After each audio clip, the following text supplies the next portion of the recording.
बंदी छोड़ सतगुरु रामपाल जी परमेश्वर जी की जय हो।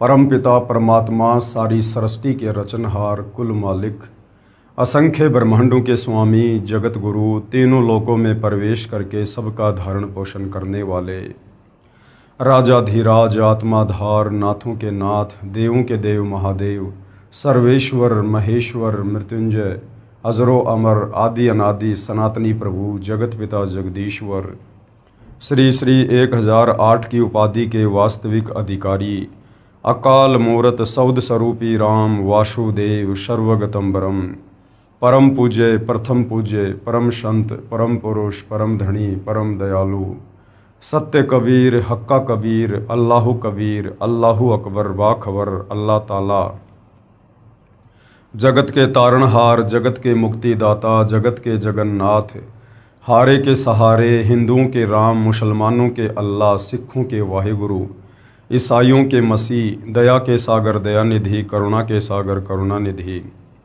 स्वयंभू परिभू संकट मोचन कष्ट हरण मंगल करण दुख भंजन अविगत कबीर निर्विकार निर्विषम परमात्मा अलय अलेख सतगुरु आदि अनादि सतगुरु असली मर्यादा पुरुषोत्तम असली राम असली कृष्ण असली घनश्याम असली मुरारी राजाओं के राजा महाराजाओं के महाराजा शहंशाहों के शहंशाह सम्राटों के सम्राट भगवानों के भगवान अल्लाहों के अल्लाह प्रभुओं के प्रभु मसीहाओं के मसीह सच्चे वाहिगुरु बाबाओं के बाबा पीरों के पीर सेठों के सेठ जगत सेठ सावड़सा सेठ सर्वगुण संपन्न अनंत कोटि कलाओं के स्वामी अनंत कोटि ब्रह्मांडों के नायक योगियों में महायोगी ध्यानियों में महाध्यानी सिद्धों में परम सिद्ध ज्ञानियों में तत्वज्ञानी ब्रह्म ज्ञानी महाज्ञानी परम ज्ञानी सर्वश्रेष्ठ ज्ञानी विज्ञानी युवा कबीर समर्थ कबीर असमवात अमित ओजा सच्चे रहनुमा करीम अल्लाह सुभान अल्लाह दुनिया के अंतिम पैगंबर 8 सितंबर 1951 से गांव धनाना जिला सोनीपत हरियाणा भारतवर्ष की पावन भूमि पे प्रकट रियल कल की भगवान श्री नारायण साकार हरि श्री बाबा साहेब नूर अनंत परमात्मा सच्चे दरवेश सच्चे बाखबर संत श्रोमणी सतगुरु रामपाल जी परमेश्वर जी के चरण कमल में आप और हम सभी भाई बहनों का अनंत कोटि दंडवत प्रणाम। सत्साई भाई और बहनों, बहुत बड़ी दया बहुत बड़ी मेहर पूज्य गुरुदेव भगवान की परमेश्वर रामपाल जी की जिनके शुभ आशीर्वाद से विशेष आशीर्वाद से उन्हीं के कर कमलों द्वारा लिखित उनके अमर सत्संगों का संग्रह पवित्र पुस्तक ज्ञान गंगा के ऊपर वीडियो बनाने की श्रृंखला शुरू हुई है। इस श्रृंखला में आज हमारा ये 19वें नंबर का वीडियो है और प्रत्येक वीडियो में पूज्य गुरुदेव भगवान के आशीर्वाद से हमें भक्ति और भगवान को लेकर अध्यात्म को लेकर शास्त्र अनुकूल साधना को लेकर बहुत कुछ जानने समझने और सीखने को मिल रहा है। भाई और बहनों, ये पवित्र आध्यात्मिक पुस्तक ज्ञान गंगा जो सर्व धर्मों के सर्व पवित्र धर्मशास्त्रों के ज्ञान से प्रमाणित है। इस पवित्र पुस्तक ज्ञान गंगा में हिंदुओं के चारों वेद गीता जी 18 पुराण मुसलमान भाइयों की 4 कतेब तौरात जबूर इंजिल कुरान शरीफ कुरान मस्जिद सिख भाइयों का वाहिगुरु और ईसाइयों की बाइबल से प्रमाणित ज्ञान है। इस पवित्र पुस्तक के अमृत ज्ञान में सुई की नोक रखने जितनी भी कमी किसी भी धर्म का कोई भी धर्मगुरु निकालने में सक्षम नहीं है। अपनी अज्ञानता के चलते चाहे पूरी पुस्तक को ही क्यों ना रिजेक्ट कर दें, ये बात अलग है। तो भाई और बहनों, यदि इस कलयुग की बिचली पीढ़ी में मोक्ष के प्राइम टाइम में यदि आत्मा का कल्याण संभव है तो सिर्फ और सिर्फ पवित्र पुस्तक ज्ञान गंगा को पढ़कर ज्ञान को समझकर और इस पवित्र पुस्तक के लेखक परम संत पूर्ण ब्रह्म परमेश्वर सतगुरु रामपाल जी से उपदेश प्राप्त करके और आजीवन मर्यादा में रहकर करने से ही संभव है। तो भाई और बहनों, सबसे पहले हमने सृष्टि रचना को जानना और समझना बहुत ज़रूरी होता है, क्योंकि जिस प्रकार हम कोई मकान खड़ा करने की सोचते हैं उससे पहले हम नींव भरते हैं और नींव बहुत ही मजबूत भरते हैं। फाउंडेशन जितना मजबूत होगा मकान उतना ही दृढ़ता से सुरक्षित बनेगा। इसी प्रकार ये जो सृष्टि रचना है ये अध्यात्म की मूल है, भक्ति मार्ग का फाउंडेशन है। यदि आपको सृष्टि रचना का ज्ञान नहीं है या आधा अधूरा ज्ञान है या आपको सृष्टि रचना का ज्ञान सुनकर भी उस पर विश्वास नहीं होता है तो आप भले पूर्ण संत से उपदेश लेकर भक्ति शुरू कर दीजिए, आप जी भक्ति को सफल नहीं कर पाएंगे। और जब आप सृष्टि रचना को सुनेंगे, पढ़ेंगे और फिर सर्व धर्मों के पवित्र धर्मशास्त्रों से उसको प्रमाणित होता हुआ देखेंगे तो फिर आपके मन में किसी भी प्रकार की शंका की गुंजाइश नहीं रह जाएगी। तो भाइयों और बहनों, यदि आवश्यकता है तो सिर्फ सतगुरु रामपाल जी के प्रवचन सुनने की या उनके द्वारा लिखित पवित्र पुस्तकों को पढ़कर समझने की। उसके बाद मोक्ष का रास्ता जो आज से पहले पहाड़ से भी ज़्यादा भारी था, अब आपके लिए पहली कक्षा का कायदा बन जाएगा। यदि कुछ प्राप्त करना सबसे ज़्यादा आसान है तो केवल मोक्ष है। कब? जब हमें ज्ञान समझ में आ जाएगा और हमें विश्वास हो जाएगा कि सतगुरु रामपाल जी हमें जो सूक्ष्म ज्ञान दे रहे हैं, जो तत्व ज्ञान दे रहे हैं, जो सृष्टि रचना उन्होंने बताई है और सर्व धर्मों के पवित्र धर्मशास्त्रों से प्रमाणित करके दिखाई है, उसके बाद भाई और बहनों मोक्ष में किसी प्रकार की कोई संशय नहीं है। और ये मनुष्य जन्म हम केवल मोक्ष प्राप्ति के लिए ही मिलता है। बाकी 184 योनियाँ हैं, आप जी देख सकते हैं। जितनी बुद्धि परमेश्वर ने सोचने समझने की, तर्क वितर्क की, सलाह मशवरे की, आत्मचिंतन की, मंथन की हम मनुष्यों को दी है, अन्य 184 योनियों में किसी भी पशु पक्षी कीट पतंग को प्राप्त नहीं है। क्योंकि 84 लाख योनियां भोगने के बाद परमेश्वर हमें एक मनुष्य जन्म उपलब्ध करवाते हैं और इस मनुष्य जन्म का मुख्य मकसद होता है पूर्ण संत की तलाश करके, उनसे उपदेश प्राप्त करके, उनकी भक्ति करके और इस काल के 21 ब्रह्मांड से बाहर निकलकर सतलोक जाने के लिए हमें ये अनमोल मनुष्य चोला मिलता है। और यदि हमने इस मनुष्य जन्म को प्राप्त करके, जो बहुत ही अनमोल है, बहुत कीमती है, यदि हमने मोक्ष प्राप्त नहीं किया, जन्म मरण के चक्कर से बाहर नहीं निकले, 184 योनियों की पीड़ाओं से बाहर नहीं निकले, तो भाई और बहनों फिर इस प्रकार की पीड़ाएं हमें अनंत युगों के लिए फिर से यही काल के 21 ब्रह्मांडों में भोगनी पड़ेगी। तो मनुष्य जन्म प्राप्त करके भी यदि किसी ने अपनी आत्मा का कल्याण नहीं करवाया तो संत भाषा में कहते हैं कि धिक्कार है उसकी माता को जिससे उसका जन्म हुआ। तो भाई और बहनों, आप सतगुरु रामपाल जी के ज्ञान को YouTube पर सत्संग सुनकर या फिर पवित्र पुस्तक ज्ञान गंगा को गूगल से डाउनलोड करके PDF के रूप में पढ़िएगा, या सतगुरु रामपाल जी के सत्संग और पुस्तकें पढ़ने के लिए आप उनकी वेबसाइट www.jagatgururampalji.org पर भी सर्च कर सकते हैं। तो भाई और बहनों, इस पवित्र पुस्तक पर 18 वीडियो बन चुके हैं। आज हमारा ये 19वें नंबर का वीडियो है। हमने सृष्टि रचना के विषय में जाना, समझा। उसके बाद सर्व धर्मों के पवित्र धर्मशास्त्र उस सृष्टि रचना को प्रमाणित कर रहे हैं। इसको देखकर सुनकर हमारे को दृढ़ विश्वास हुआ।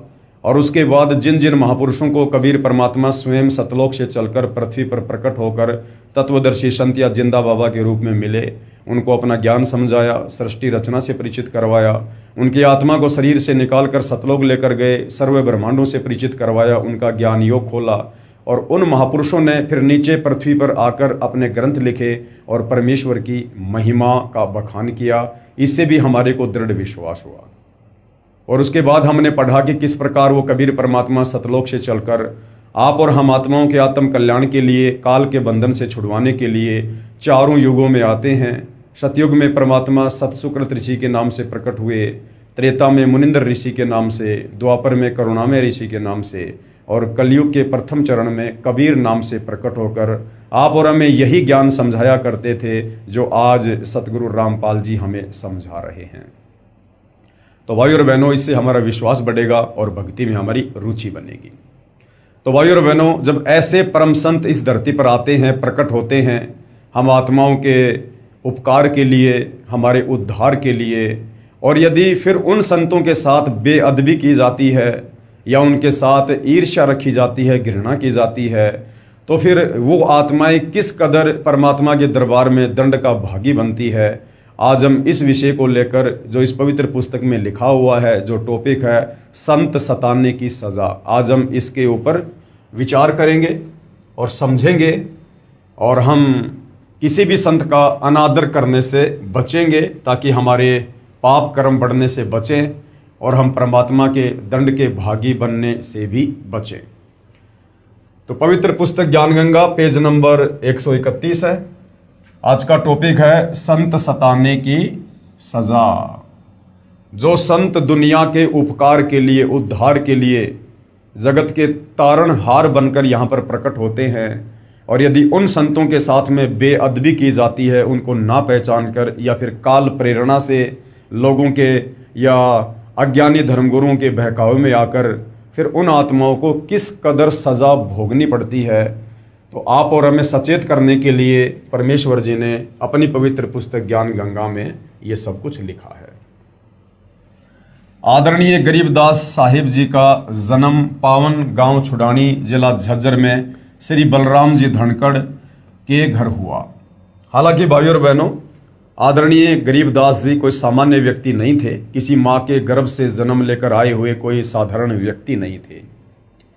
वे स्वयं कबीर परमेश्वर थे, कबीर भगवान थे, सारी सृष्टि के मालिक थे। आप और हम आत्माओं को जो इस काल के जाल में फंसी हुई हैं, इन्हें समझाने के लिए समय समय पर तरह तरह की भूमिका करते हुए धरती पर प्रकट होते रहते हैं। तो भाइयों और बहनों, आदरणीय गरीबदास जी स्वयं कबीर भगवान थे, कबीर परमात्मा थे, और उन्होंने एक लीला की, एक साधारण से परिवार में आने की, एक मुंह बोले माता पिता को बनाकर लीला करने की, ताकि आगे चलकर वे हमें अध्यात्म के विषय में कुछ बता सकें और हमारी आत्मा का उद्धार कर सकें। जिस प्रकार आपने सुना होगा कबीर परमेश्वर जी की कथाओं में, परमेश्वर रामपाल जी के प्रवचनों में, कि 650 साल पहले कबीर परमेश्वर जी के नाम पर बादशाह सिकंदर लोदी के धार्मिक गुरु शेख तकी ने पूरे भारतवर्ष में चिट्ठियां डलवा दी थी कि कबीर नीरू पुत्र काशी वाला भंडारा करेगा और सबको एक एक दोहर, एक एक मोहर देगा। 18 लाख व्यक्ति, साधु संत महात्मा बनारस में इकट्ठे हो गए, और उस समय कबीर परमेश्वर जी ने एक लीला की, अपना ही एक दूसरा रूप बनाया केशव बंजारे का, और उस भंडारे में आकर बैठ गए और सारी व्यवस्था 18 लाख लोगों के लिए पल भर में कर दी। भंडारा शुरू हो गया। उसके बाद लोग पूछने लगे कि ये भंडारा किसने शुरू किया है, तो बताया कि कबीर जी के पगड़ी बदल एक मित्र हैं, उनके लंगोटिया मित्र हैं, उन्होंने ये भंडारा शुरू किया है। अब भाइयों और बहनों, थे स्वयं कबीर परमात्मा ही जो केशव बंजारा का रूप बनाकर और वहाँ पर सारी व्यवस्था भंडारे की कर रहे थे, लेकिन उन्होंने अपने आप को छुपाया। और जब उनसे पूछा गया दिल्ली के बादशाह सिकंदर लोदी के द्वारा कि आप कौन हैं और कबीर जी के क्या लगते हैं, तो केशव बंजारे के रूप में कबीर परमेश्वर ने कहा कि मैं उनका पगड़ी बदल यार हूँ, और उन्होंने मेरे पास में एक छोटी सी चिट्ठी भेजी थी कि एक छोटा सा भंडारा है, कुछ व्यवस्था करनी है, आप जी सामान लेकर आ जाना। तो भाइयों और बहनों, इसी प्रकार आज से 300 साल पहले कबीर परमात्मा सतलोक से चलकर पहले आदरणीय गरीबदास जी के रूप में सांसारिक दिखावे में लोगों की चरम दृष्टि को धोखा देते हुए कि ये तो माँ के गर्भ से जन्म लेकर आए हैं, इस प्रकार से परमेश्वर सूक्ष्म रूप में, शिशु रूप में प्रकट होकर अपनी लीला शुरू कर देते हैं। और जब ये परमेश्वर लीला में आयु में 10 वर्ष के हो जाते हैं, उसके बाद वही कबीर परमात्मा अपना दूसरा रूप बनाकर जिंदा बाबा वाला सतलोक से प्रकट होते हैं, और फिर आमने सामने बातें होती हैं। ये सारा का सारा खेल, ये सारी की सारी लीला, ये डबल रोल आप और हम आत्माओं को अध्यात्म को समझाने के लिए परमेश्वर जी ने किया। तो आदरणीय गरीबदास जी को ये तत्व ज्ञान हो जाने के बाद फिर हम ये नहीं कह सकते कि उनका जन्म हुआ था। वे प्रकट हुए थे, और परमेश्वर प्रकट ही होते हैं, क्योंकि वो उस समय सतगुरु की भूमिका में थे। और कहते ना सतगुरु जननी जने जाके माना बाप, पिंड ब्रह्मंड से रहित है ना वहाँ तीनों ताप। तो आदरणीय गरीबदास साहिब जी का प्राकाटे पावन गांव छुडानी, जिला झज्जर में श्री बलराम जी धनखड़ यानी जाट जाति से थे, उनके घर पर हुआ। आप जी को पूर्ण ब्रह्म कबीर परमेश्वर यानी कबीर देव सतलोक यानी जिसको रित धाम भी कहते हैं, वहाँ से चलकर सन 1727 में सह शरीर आकर मिले थे। तथा आप जी के शरीर को, आप जी के यहाँ पर जीव लिखा हुआ है, हम परमेश्वर के शरीर के लिए जीव शब्द का प्रयोग नहीं कर सकते हैं, क्योंकि परमेश्वर जीव रहित होते हैं, उनका नूरी शरीर होता है, तेजपुंज का शरीर होता है। तो एक साधारण सी लीला करते हुए लोग दिखावे में तो हम यही कहेंगे कि उनके जीव को शतलोक लेकर गए, लेकिन वास्तविकता कुछ और है जो आपको बता दी गई है। तथा आप जी के जीव को शतलोक लेकर गए थे। पीछे से परिवारजनों ने गरीबदास जी को मृत जानकर चिता पर रख दिया था। उसी समय कबीर देव ने आप जी का जीव वापस शरीर में प्रविष्ट कर दिया। उसके पश्चात आदरणीय गरीबदास जी भी परम पूज्य कबीर देव, कबीर परमेश्वर की आंखों देखी महिमा जन जन को सुनाने लगे। जो भी दुखी प्राणी आप जी से उपदेश प्राप्त करता वही सुखी हो जाता। आप जी की बढ़ती महिमा तथा तत्व ज्ञान के सामने अन्य गुरुओं आचार्यों के अधूरे ज्ञान की पोल खुलने से आसपास के सर्व अधूरे ज्ञान युक्त गुरुजन आचार्य जन आप जी से अत्यधिक ईर्ष्या करने लगे। आसपास के मुख्य मुख्य चौधरियों को उल्टी पट्टी पढ़ा दी, जिससे आसपास के गांव के आम व्यक्ति प्रभु कबीर जी के प्यारे बच्चे आदरणीय गरीबदास जी से घृणा करने लगे। दिल्ली के बाजिदपुर गांव में आपका एक शिष्य था, उससे भी पूरा गांव ईर्ष्या करता था, क्योंकि भाई और बहनों, जो भगत अपने गुरु के नक्शे कदम पर चलेगा उसके साथ वही होगा जो शुरुआत में उसके गुरु के साथ होता है। क्योंकि गुरु यहाँ पर स्वयं कबीर होता है, लेकिन एक आम व्यक्ति की तरह भूमिका करता है, एक आम संत का रोल प्ले करता है, होते वे स्वयं परमात्मा ही हैं। और कबीर परमेश्वर जी अपनी वाणी में कहते हैं कि जो मम संत सत शब्द दृढ़ावे वाके संग सब राड बढ़ावे। यानी जो परमेश्वर का भगत होता है और परमेश्वर से प्राप्त ज्ञान को जो आगे बढ़ाता है, उसका प्रचार करता है, तो वो सत ज्ञान होता है, तत्व ज्ञान होता है। वो ज्ञान लोकवेद के विपरीत होता है, इस काल के विचारों के खिलाफ होता है, जिस कारण से काल उस भगतात्मा का विरोध करवा देता है। तो आदरणीय गरीबदास जी जिस प्रकार से एक भगत की भूमिका कर रहे थे, उस भगत की भूमिका में आसपास के जो धर्मगुरु थे, जो शास्त्र विरुद्ध साधना पर जनता को लगाकर रखे हुए थे अपने पेट पोषण के लिए, काल प्रेरणा से उन लोगों ने जनता को गरीबदास जी के विरुद्ध भड़का रखा था। और गरीबदास जी से उपदेश प्राप्त जो भगत थे, जो वास्तव में मर्यादा में रहकर भक्ति करते थे और अपने गुरुदेव के ज्ञान का आगे प्रचार करते थे, उनका भी आसपास के लोग विरोध किया करते थे। तो गरीबदास जी का गांव बाजिदपुर में जो भगत था, उससे भी पूरा गांव ईर्ष्या करता था। उसकी प्रार्थना पर, यानी वाजिदपुर के उस भगत की प्रार्थना पर आदरणीय गरीबदास जी यानी आप जी कुछ दिन वाजिदपुर में ठहरे। उसी समय टिड्डी दल ने आसपास के क्षेत्र में बाजरे की फसल नष्ट कर दी, परंतु आप जी के भगत की फसल को कोई हानि नहीं पहुंचाई। सर्व ग्रामवासी संत गरीबदास जी की महिमा से बहुत प्रभावित हुए तथा ज्ञान को स्वीकार करके अपना आत्म कल्याण करवाया। यानी भाई और बहनों, इस काल के लोक का एक बहुत ही घटिया नियम है। यहाँ पर ज्ञान को जल्दी से स्वीकार करके कोई भी संत की महिमा नहीं करता है, कोई भी संत के आगे घुटने नहीं टेकता है।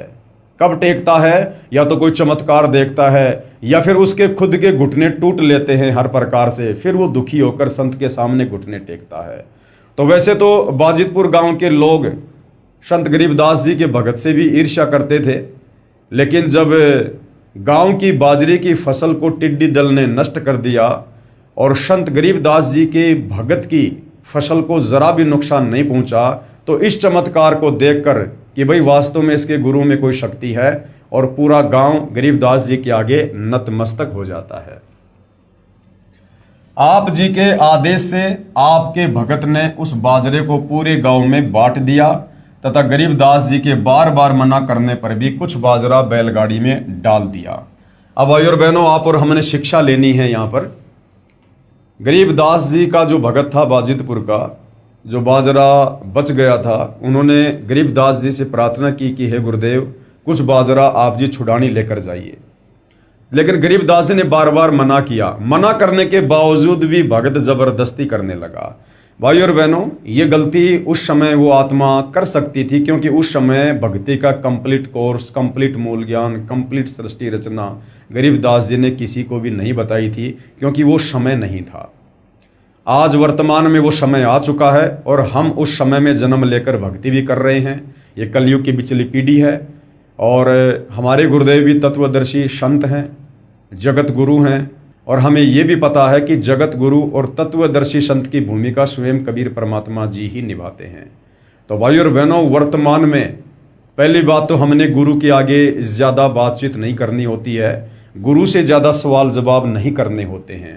कहते हैं गुरु के सन्मुख वचन ना कहिए, सो शिष रहनी गहनी सुख लइए। गुरु से हमने फालतू में वाद विवाद नहीं करना चाहिए, और यदि हमने कोई बात करने की आवश्यकता भी पड़ गई तो बहुत ही कम शब्दों में और नीची गर्दन करके, और फिर यदि संत मना कर दे या जो भी आदेश दे दे, हमने दोबारा फिर उनके आदेश से ऊपर होकर प्रार्थना नहीं करनी चाहिए। जैसा भी आदेश गुरुदेव का मिले तुरंत हमने सिरोधार्य करना चाहिए। कहते हैं कुत्ता हूं गुरुदेव का और पवन दास का नाम, गले प्रेम की जेवड़ी, जहां खैचो तहां जाऊं मैं। तो करो तो बावड़ूं और दूर दूर करो तो जाऊं, जो राखूं त्यों ही रहूं, जो देवो सो खाऊं। तो संत एक बार जो कह दे, उसमें चाहे हमारे लिए हानि हो चाहे हमारे लिए लाभ हो, हमने उलट कर संत से फिर किसी प्रकार का कोई सवाल जवाब या वाद विवाद नहीं करना चाहिए। लेकिन गरीबदास जी के बार बार मना करने पर भी कुछ बाजरा बैलगाड़ी में डाल दिया तथा कहा कि प्रत्येक पूर्णमासी में आप भंडारा करते हो, कुछ दान आपके दास का भी हो जाएगा। भक्तों की श्रद्धा को रखते हुए आप जी ने स्वीकृति प्रदान कर दी। आदरणीय गरीबदास जी के 4 लड़के तथा 2 कन्याएं संतान रूप में थी तथा लगभग 1300 एकड़ जमीन के स्वामी थे। अब भाई और बहनों, कबीर परमेश्वर ना ही तो शादी करते हैं और ना ही कबीर परमेश्वर बच्चे यानी संतान मैथुन क्रिया से उत्पन्न करते हैं। इस काल के लोक में जो व्यवस्था इस काल बलि ने बना रखी है, इस हिसाब से कबीर परमात्मा यहाँ पर आप और हमारी चरम दृष्टि को धोखा देते हुए इस प्रकार की लीला करते हैं। और जो बच्चे वे उत्पन्न करते हैं वो उनके वचन के होते हैं, उनके शब्द के होते हैं। वो बच्चे परमात्मा मैथुन क्रिया करके यानी पति पत्नी व्यवहार करके पैदा नहीं करते हैं। हालांकि परमेश्वर की लीलाएं बहुत अजब गजब होती हैं। सामने जो स्त्री होती है, जो परमेश्वर की पत्नी की भूमिका में होती है, उसे तनिक भी महसूस नहीं होता है कि ये मेरे पति हैं या फिर वास्तव में परमेश्वर हैं। उस स्त्री को ऐसा ही लगता है जैसे एक आम स्त्री के साथ उसका पति शारीरिक संबंध बनाता है। लेकिन भाई और बहनों, परमेश्वर की गति को हम नहीं जान सकते। कहते हैं नामा और रैदास रसीला, कोई न जाने अवगत की लीला। इस परमेश्वर की गति को कोई नहीं जान सकता है। तो हमने उनके ज्ञान को समझकर ही हमने ये विश्वास करना होता है कि कबीर परमेश्वर जी के जो गुण हैं, जो लक्षण हैं, और उनका जो तेज पुंज का शरीर होता है, वो इस प्रकार से पति पत्नी व्यवहार करके बच्चे उत्पन्न करने का नहीं होता है। और ना ही वो परमात्मा इस प्रकार का गंदा कर्म कभी करते हैं। उनके आसपास इस प्रकार की सोच भी नहीं होती है। तो गरीबदास जी के जो 4 लड़के और 2 लड़कियां थी, वो उनके वचन के बच्चे थे, लेकिन सांसारिक दृष्टि में उनको उनके बेटा बेटी ही बोला जाता है। उसी बैलगाड़ी में बैठकर आप गांव छुड़ानी को चल पड़े। रास्ते में गांव कानोदा के पास बैलगाड़ी पहुंचते ही पहले से सुनियोजित षड्यंत्र स्वार्थी गुरुओं आचार्यों ने संत गरीबदास जी को घेर लिया, सर्व बाजरा लूट लिया तथा उसी गांव के चौधरी छाजूराम छिकारा को सूचना कर दी कि वो हिंदू धर्म का द्रोही पकड़ लिया है। गरीबदास जी ने मना किया था कि भैया बाजरा मत दे, बाजरा मत दे। गरीबदास जी को पता था कि ये व्यर्थ में जाएगा, क्योंकि संत अंतर्यामी होते हैं, जानी जान होते हैं। लेकिन भगत ने फिर भी जिद की और जबरदस्ती बैलगाड़ी में बाजरा डाल दिया। वो बाजरा उन षड्यंत्रकारी लोगों ने लूट लिया। वो बाजरा भंडारे में नहीं लग पाया। और क्या किया? स्वार्थी गुरुओं आचार्यों ने संत गरीबदास जी को घेर लिया, सारा बाजरा लूट लिया तथा उसी गांव के चौधरी छाजूराम छिकारा को सूचना कर दी कि वह हिंदू धर्म का द्रोही पकड़ लिया गया है। आज सतगुरु रामपाल जी के साथ भी उनको ना पहचान कर, एक आम व्यक्ति मानकर, आम संत जानकर, उनके साथ भी काल प्रेरणा से ये आचार्य, धर्मगुरु और आम जनता के लोग जिनका थोड़ा बहुत कोई स्वार्थ होता है, वो वही व्यवहार कर रहे हैं जो गरीबदास जी के साथ हो रहा था। आज सतगुरु रामपाल जी शास्त्र अनुकूल शत भक्ति दे रहे हैं, महाउपकारक कार्य कर रहे हैं, दुखियों के जीवन को सुख में तब्दील कर रहे हैं। उसके बावजूद भी उन्हें तरह तरह की संज्ञा दी जाती है, उनके ज्ञान को ना सुनकर, ना समझकर, कि ये हिंदू देवी देवताओं के विरोधी हैं, ये सनातन धर्म के विरोधी हैं, आदि आदि। चौधरी छाजूराम जी के आदेश से चौपाड़ में बांध दिया गया। अब आदरणीय गरीबदास जी को चौधरी जी के आदेश से गांव की चौपाल में बांध दिया गया। अब देखना भाइयों और बहनों, संत को सताने की कितनी बड़ी सजा मिलती है। जैसे वर्तमान में पूर्ण संत की भूमिका सतगुरु रामपाल जी कर रहे हैं, इनके अलावा धरती पर और कोई पूर्ण संत नहीं है। और जिस प्रकार से 2006 में करोथा कांड हुआ, सतगुरु रामपाल जी को सताया गया, 21 महीने उनको जेल हुई, बेवजह उनको यातनाएं दी गई। उसके बाद 2014 में बरवाला कांड हुआ, बेवजह निर्दोष सतगुरु रामपाल जी को लगभग 11.5 वर्ष जेल में रहना पड़ा। तो भाइयों और बहनों, जिन जिन लोगों ने संत को सताने में अपनी अपनी प्रत्यक्ष या अप्रत्यक्ष भूमिका निभाई है, उन लोगों को समय आने पर जिस प्रकार से आगे चलकर गरीबदास जी को सताने वाले सजा भोगेंगे, इस प्रकार से उन लोगों को भी वो सजा भोगनी ही पड़ेगी। चौधरी छाजूराम जी को सरकार की तरफ से कुछ कानूनी अधिकार प्राप्त थे। 6 महीने की सजा और 500 रुपये जुर्माना तथा महादोषी को काठ में बंद करना आदि सम्मिलित थे। काठ में बंद करना मतलब एक विशेष प्रकार की सजा थी जिसमें बहुत ज्यादा पीड़ा होती थी। तो चौधरी छाजूराम जी को सरकार की तरफ से ये 3 प्रकार की सजा देने का अधिकार था। यानी 6 महीने की सजा, 6 महीने तक वो किसी को भी जेल में डलवा सकते थे, 500 रुपये का जुर्माना लगा सकते थे, उस समय 500 रुपये समझो आज के 5 लाख रुपए, तथा महादोषी को, यानी जिसने कोई बहुत बड़ा दोष कर दिया हो, उस अपराधी व्यक्ति को काठ में बंद करना आदि आदि सम्मिलित थे। उन धर्म के अज्ञानी ठेकेदारों यानी गुरुओं आचार्यों द्वारा पहले से उल्टी पट्टी पढ़े चौधरी छाजूराम छिकारा जी ने उस परम आदरणीय गरीबदास जी महाराज को काठ में बंद कर दिया। यानी गरीबदास जी को जो भयंकर जो सजा थी, जिससे पीड़ा होती थी, वो उन नादान धर्मगुरुओं ने काल प्रेरणा से उस भोले वाले व्यक्ति चौधरी छाजूराम को बहका कर फुसला कर गरीबदास जी को वो वाली सजा दिलवा दी। काठ में बंद करना एक प्रकार की कठिन कारागार की सजा थी। दोनों पैरों के घुटनों से ऊपर 2 काठ के मोटे डंडे बांधकर दोनों हाथों को पीछे बांध दिया जाता था, जिस कारण व्यक्ति बैठ नहीं सकता था। जैसे कि मुर्गा बना दिया जाता है ना, उस स्थिति में वो पीड़ा दी जाती थी तथा पीड़ा बहुत होती थी और पैर सूज जाते थे। बैलगाड़ी वाला खाली गाड़ी लेकर गांव बाजिदपुर वापस चला गया, जो गांव कानोदा से लगभग 10 किलोमीटर की दूरी पर है। सूचना प्राप्त होते ही बाजिदपुर गांव के कुछ मुख्य व्यक्ति तुरंत कानोदा पहुंच गए तथा चौधरी छाजूराम जी से प्रार्थना की तथा बहुत समझाया कि ये आम व्यक्ति नहीं है, ये परम शक्ति संपन्न है, आप क्षमा याचना कर लो। चौधरी छाजूराम जी बहुत ही नेक आत्मा तथा बहुत ही दयालु व नम्र हृदय का व्यक्ति था, परंतु उन स्वार्थी व प्रभुता के भूखे गुरुओं आचार्यों ने उस पुण्यात्मा श्री छाजूराम छिकारा जी को झूठी कहानी सुनाकर प्रभु के प्यारे बच्चे आदरणीय गरीबदास जी के प्रति अत्यधिक गलानी पैदा कर रखी थी। यानी पूरी तरह से भड़का रखा था उन स्वार्थी धर्मगुरुओं ने, जिस कारण से चौधरी छाजूराम जी ने बिना कारण जाने ही सजा प्रारंभ कर दी। चौधरी जी ने पूछा भी नहीं कि भाई इसकी क्या गलती है। उन लोगों के इस कदर भड़काने पर तुरंत उनको सजा देना शुरू कर दी। बाजिदपुर के भक्तों की प्रार्थना पर मानकर आदरणीय गरीबदास जी को छोड़ दिया। आदरणीय गरीबदास जी साहिब जी ने कुछ नहीं कहा तथा अपने गांव छुड़ानी आ गए। ये होता है भाइयों और बहनों संतों का स्वभाव। संत न छोड़े संतता, चाहे कोटिक मिलो असंत, और पतिव्रता चूके नहीं, चाहे धर अंबर दशकंत। आदरणीय गरीबदास जी सर्व सृष्टि को रचने वाले, सर्व ब्रह्मांडों के रचयिता, जिनकी वचन शक्ति से इस काल के 21 ब्रह्मांड, अक्षर पुरुष के सात्संग ब्रह्मांड अपना कार्य कर रहे हैं। जो परमेश्वर पल भर में, क्षण भर में इस पूरी सृष्टि को नष्ट कर सकता है, पल भर में वैसा ही कर सकता है। वो परमात्मा, और वो काट की सजा भोग रहा है और किसी प्रकार की कोई प्रतिक्रिया नहीं दे रहे हैं।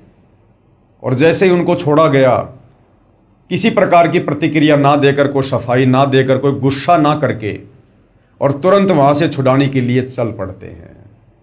भाई और बहनों, ये परमपिता परमेश्वर के स्वभाव में ही होता है, और ऐसा ही स्वभाव वो हम भक्तों का बनाने के लिए यहाँ पर आते हैं, ताकि हम सतलोक के योग्य बन सके, क्योंकि सतलोक में सभी आत्माओं का स्वभाव ऐसा ही होता है। आज वर्तमान में देख लीजिए आप सतगुरु रामपाल जी को। सन 2006 में करोथा कांड हुआ, करोथा आश्रम को तहस नहस कर दिया गया। संत रामपाल जी को लगभग 21 महीने के लिए रोहतक की जेल में डलवा दिया गया, परंतु सतगुरु रामपाल जी ने किसी के ऊपर कोई आक्षेप नहीं लगाया, कोई FIR किसी के ऊपर नहीं की।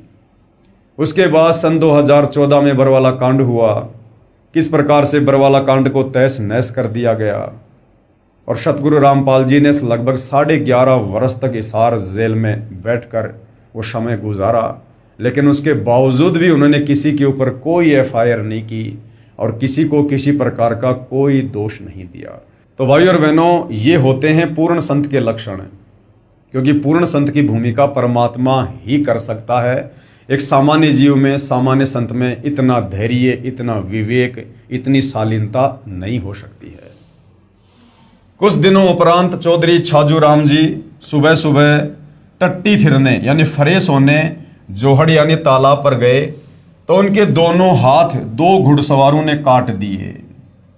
उसी समय उनके समक्ष ही अदृश्य हो गए। फिर क्या हुआ भाई और बहनों, अगले दिन जब चौधरी छाजू राम जी फ्रेश होने के लिए अपने खेतों की तरफ गए, गांव से बाहर गए, तो 2 व्यक्ति घोड़ों पर सवार होकर आए और उन दोनों ने बेवजह बिना कुछ पूछे चौधरी छाजू राम जी के दोनों हाथ तलवारों से काट दिए और चल दिए। उसी समय उनके समक्ष ही अदृश्य हो गए और वहीं से तुरंत वो अदृश्य हो गए। इस दृश्य को तालाब पर उपस्थित कई व्यक्तियों ने भी देखा। बहुत उपचार करवाया, परंतु दर्द तथा रक्त का स्राव बंद नहीं हुआ। कई दिन तक बुरी तरह चिल्लाते रहे। फिर एक व्यक्ति ने कहा, उसी संत गरीबदास जी के पास जाकर क्षमा याचना कर लो, वे दयालु हैं। अब भाई और बहनों, जिस व्यक्ति ने यह बात कही कि आप उसी परम संत गरीबदास जी के पास जाके क्षमा याचना करो, आपने संत को बेवजह सताया है, जिसकी सजा आपको मिली है। अब छाजू राम जी तक ये संदेशा पहुंचाना भी गरीबदास जी की ही मेहरबानी थी, यानी गरीबदास जी ने ही उस व्यक्ति में प्रेरणा करके और छाजू राम जी को याद दिलाया कि आप उसी संत गरीबदास जी के पास जाकर क्षमा याचना करो, जिनको आपने बेवजह यातना दी थी। ये उनको दी गई बेवजह यातना का ही कष्ट आपको भोगना पड़ा है। एक व्यक्ति ने कहा, उसी संत गरीबदास जी के पास जाकर क्षमा याचना कर लो, वे दयालु हैं। परिवारजन उस चौधरी को घोड़े पर बैठाकर छुड़ाने ले गए। श्री छाजू राम जी जाते ही आदरणीय गरीबदास जी के चरणों में गिर गए, क्षमा याचना की। संत गरीबदास जी ने आशीर्वाद दिया तथा नाम उपदेश दिया तथा आजीवन भक्ति करने को कहा।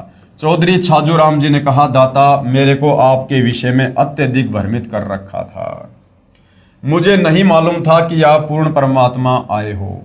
आदरणीय गरीबदास जी ने कहा, मैं पूर्ण परमात्मा कबीर साहिब कबीर देव जुलाहा का भेजा हुआ दास हूँ। और यही बात भाई और बहनों आज सतगुरु रामपाल जी कहते हैं। जब उनसे मिलकर, उनसे प्रभावित होकर या उनकी भक्ति से लाभ प्राप्त करके जब उन्हें कोई परमेश्वर या परमात्मा की संज्ञा देते हैं कि आप तो स्वयं परमात्मा आए हो, तो सतगुरु रामपाल जी बार बार कहते हैं कि मैं तो आपका सेवक हूँ, मैं तो आपका दास हूँ, मेरे को तो परमात्मा जी ने आप आत्माओं के कल्याण के लिए भेजा है। क्योंकि परम संत या महापुरुष कभी भी अपने आप को सर्वस्व सिद्ध नहीं करते हैं, बल्कि उनके उपकारों से और उनके द्वारा किए गए कार्यों से, अर्थात उनके द्वारा जो शास्त्र अनुकूल सत भक्ति दी जाती है, फिर उससे जन जन को जो आध्यात्मिक लाभ प्राप्त होता है, उससे वे स्वयं ही परमात्मा सिद्ध हो जाते हैं। उन्हीं की शक्ति से आप ठीक हुए हो। मैंने आपको कोई श्राप नहीं दिया था, आपका जो कर्म था आपको मिला है। यदि यहां नहीं आते तो आपके परिवार पर और भी पाप कर्म का प्रभाव था, अब वो नहीं रहेगा, क्योंकि आपने उपदेश प्राप्त कर लिया। चौधरी छाजू राम जी ने अपने सर्व परिवार को उपदेश दिलाया। आज भी उसी पुण्यात्मा छाजू राम के वंशज आदरणीय गरीबदास जी की परंपरागत पूजा करते हैं। लगभग सैकड़ों परिवार हैं जिन्हें छाजूवाड़ा कहते हैं, क्योंकि तुमने उस दरगाह का महल नहीं देखा। कौन सी दरगाह का? परमेश्वर के दरबार का, जहां बैठकर परमात्मा सबका न्याय करते हैं। और धर्म राय के तिल तिल का लेखा।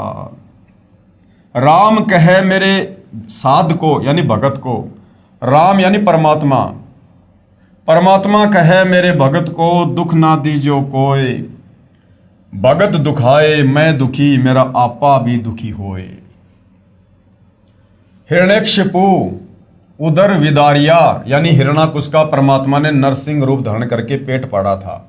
हिरणाकुश उदर विदारिया, और मैं ही मार्या कंस, जो मेरे भगत को सतावे उसका खोदूं वंश।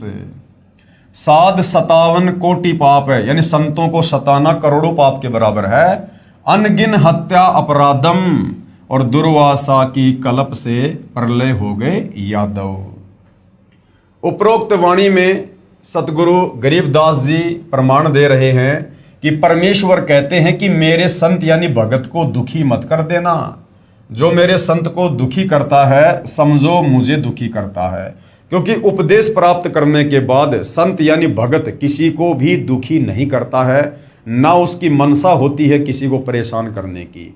और ऐसे पुण्यात्मा के साथ यदि कोई बदतमीजी करता है, बेअदबी करता है, उसको दुखी करता है, तो समझो कि वो परमात्मा को ही दुखी कर रहा है। और परमात्मा के साथ पंगा लेने वाले का फिर आने वाले समय में क्या हश्र होता है, ये सर्वविदित है। जब मेरे भगत प्रहलाद को दुखी किया, तब मैंने हिरण्यकशिपु का पेट फाड़ा और मैंने ही कंस को मारा। और जो मेरे साधु यानी भगत को दुखी करेगा, मैं उसका वंश मिटा दूंगा, उसका वंश ही मिटा दूंगा। जैसे दुर्योधन ने यानी कौरवों ने पांडवों को बेवजह दुखी किया, परमेश्वर ने उनका वंश ही मिटा दिया। लंकापति रावण ने श्री रामचंद्र जी को बेवजह दुखी किया, उसकी पत्नी का अपहरण किया, परमात्मा ने रावण का वंश ही समाप्त कर दिया।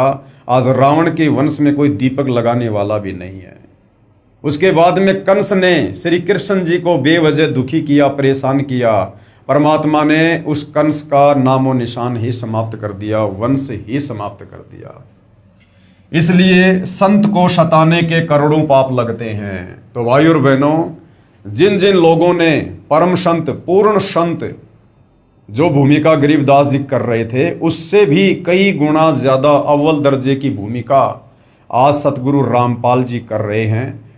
आदरणीय गरीबदास जी भी स्वयं कबीर परमात्मा थे, लेकिन अपने आप को छुपा कर लीला कर रहे थे। सतगुरु रामपाल जी भी स्वयं कबीर परमात्मा हैं, लेकिन अपने आप को छुपा कर लीला कर रहे हैं। तो जिस प्रकार से भाई और बहनों, करोथा कांड के समय जिन जिन लोगों ने उनके साथ बेअदबी की है, आगे चलकर उन तमाम लोगों का क्या हश्र हुआ, ये आप जी उनके द्वारा लिखित 2 पुस्तकें हैं। एक तो करोथा कांड और दूसरी है भोगेगा अपना कियारे। उसके ऊपर भी मैं वीडियो बना चुका हूं, आप जी सोशल मीडिया पर देख सकते हैं कि किस प्रकार से करोथा के आसपास के गांव वाले, डिग्गल वाले, बागपुर वाले, करोथा वाले, इन गांव वालों को किस प्रकार से असहनीय पीड़ाओं का सामना करना पड़ा। लोगों की अकाल मृत्यु हुई, कोई बीमारी से मरा, कोई एक्सीडेंट से मरा, कोई तड़प तड़प के मरा। जिन लोगों ने करोथा कांड में प्रत्यक्ष या अप्रत्यक्ष रूप में हमले में अपनी भूमिका अदा की थी।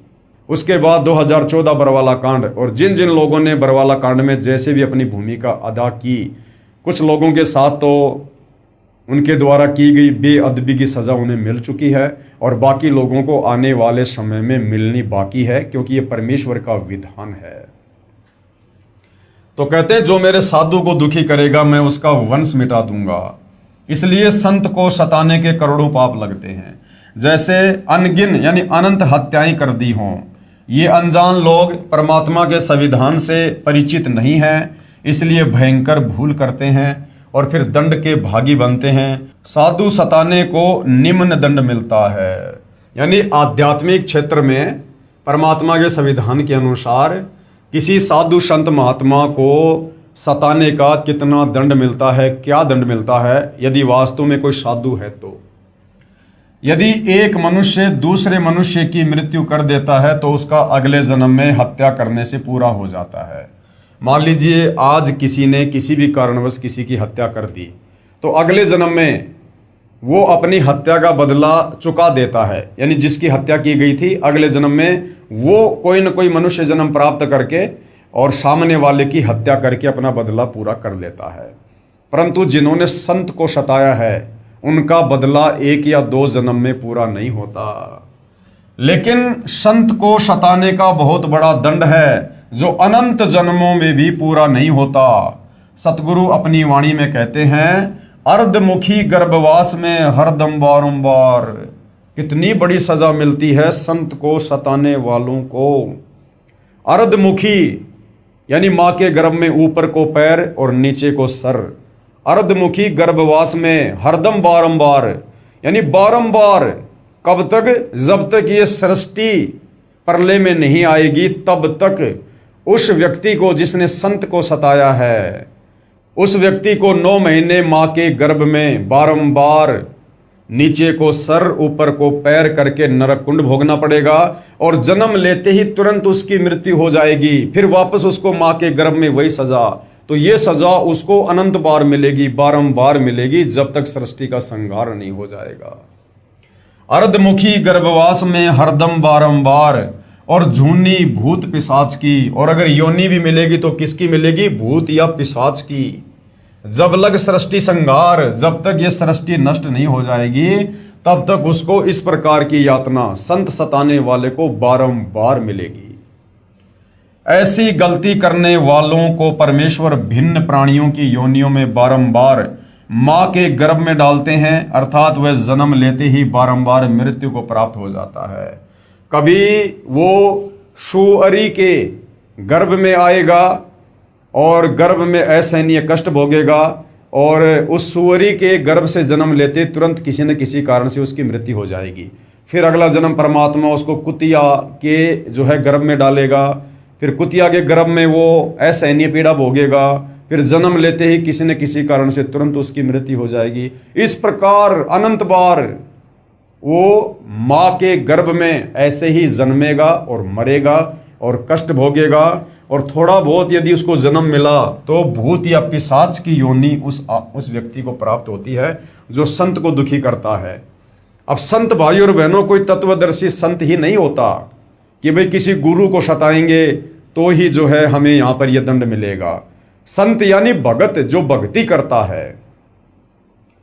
अरे तत्वदर्शी संत तो स्वयं परमात्मा होते हैं, लेकिन इस प्रकार की भूमिका करके वो हमें सावधान करते हैं कि जो मेरे से उपदेश प्राप्त करके जो भक्ति करता है और जो किसी को दुखी नहीं करता और उसके बावजूद भी यदि उसको कोई दुखी करेगा, वो चाहे भगत हो चाहे जगत हो, फिर उसको इस प्रकार की यातनाएं भोगनी पड़ेंगी, वो चाहे भगत ही क्यों ना हो।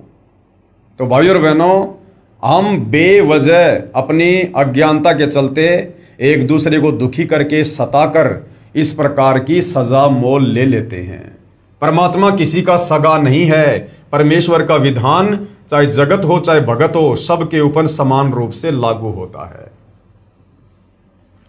ऐसी गलती करने वालों को परमेश्वर भिन्न भिन्न प्राणियों की योनियों में बारंबार मां के गर्भ में डालते हैं, अर्थात वह जन्म लेते ही बारंबार मृत्यु को प्राप्त हो जाता है।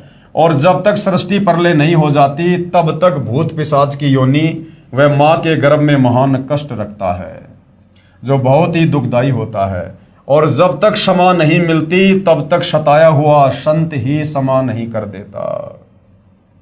और कब तक क्षमा नहीं मिलती भाई और बहनों?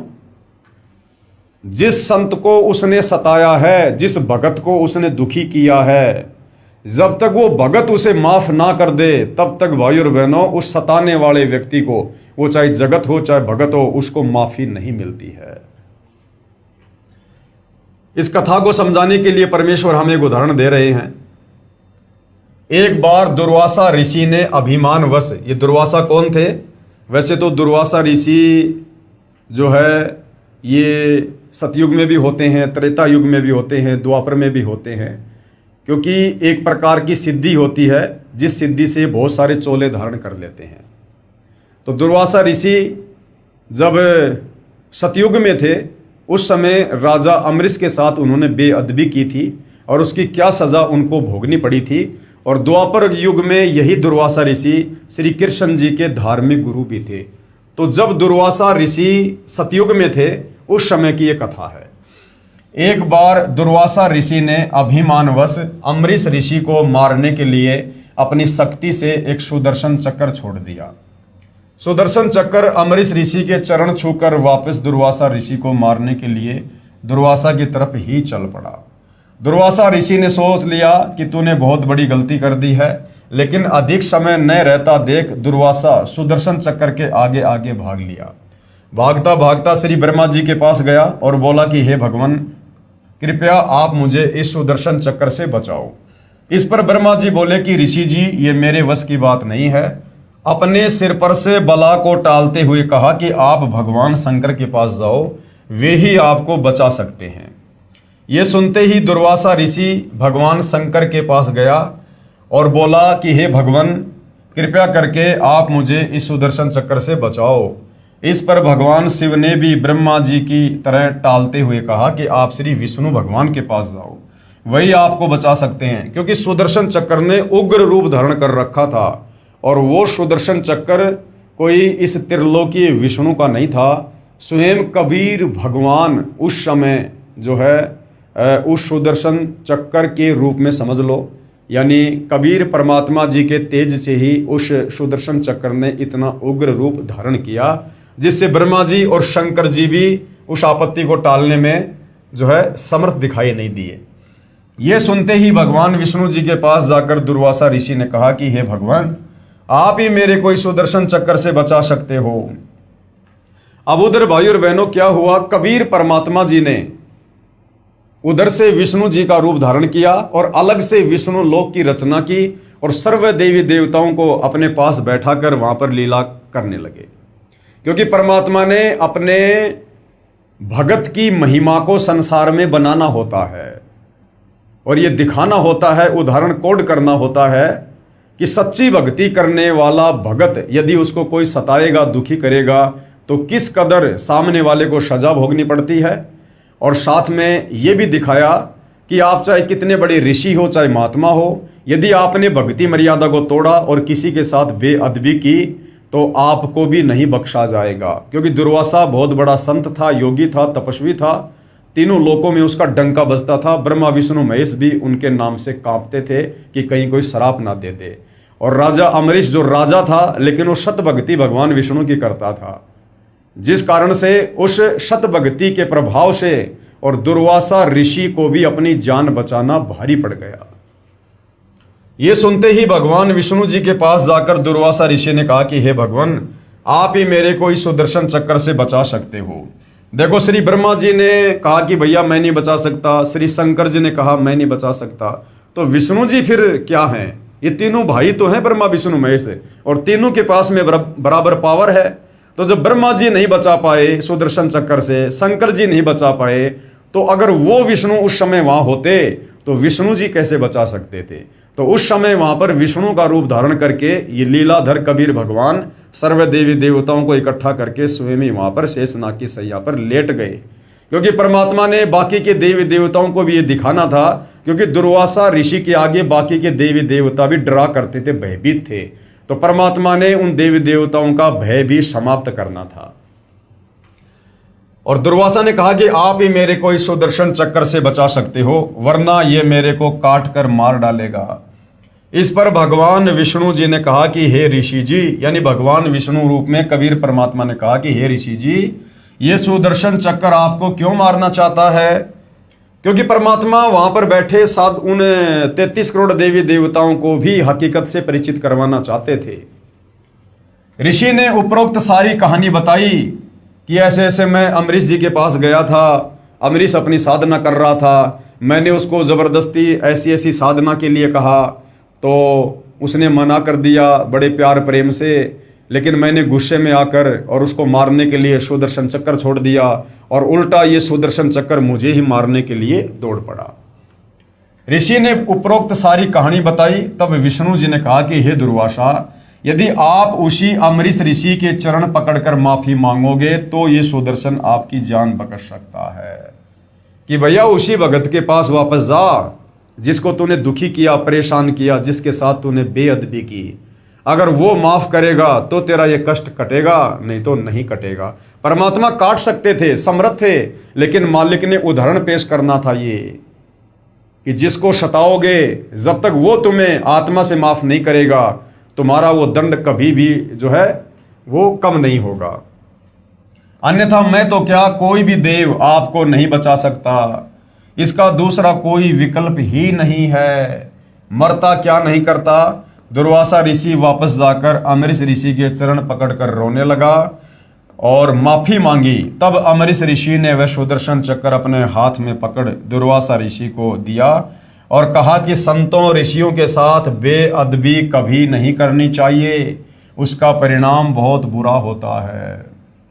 श्री कृष्ण गुरु कशनी हुई और बचेगा कौन। श्री कृष्ण जी के आध्यात्मिक गुरु थे दुर्वासा जी। अब सोचिए, 3 लोक के भगवान विष्णु जी जो कृष्ण रूप में थे और जिन्होंने दुर्वासा को गुरु बनाया, तो दुर्वासा कितना शक्तिशाली होगा। और कहते हैं संतों के साथ बेअदबी करने पर जब परमात्मा ने दुर्वासा जैसों को भी नहीं बख्शा, तो आम व्यक्ति यदि साधु संतों को दुखी करेगा, परेशान करेगा, तो उनके साथ में क्या बीतेगी। जब श्री कृष्ण जी के गुरुजी दुर्वासा जैसे ऋषियों की ये हालत है, तो आम आदमी कैसे बच सकता है। तो भाई करोथा कांड से लेकर और बरवाला कांड में जिन जिन लोगों ने परम संत सतगुरु रामपाल जी के साथ में बेअदबी की है, उन तमाम भाई बहनों से दास प्रार्थना करेगा कि भाई अतिशीघ्र अपने उन महापापों की, गुनाहों की क्षमा याचना कर लीजिएगा।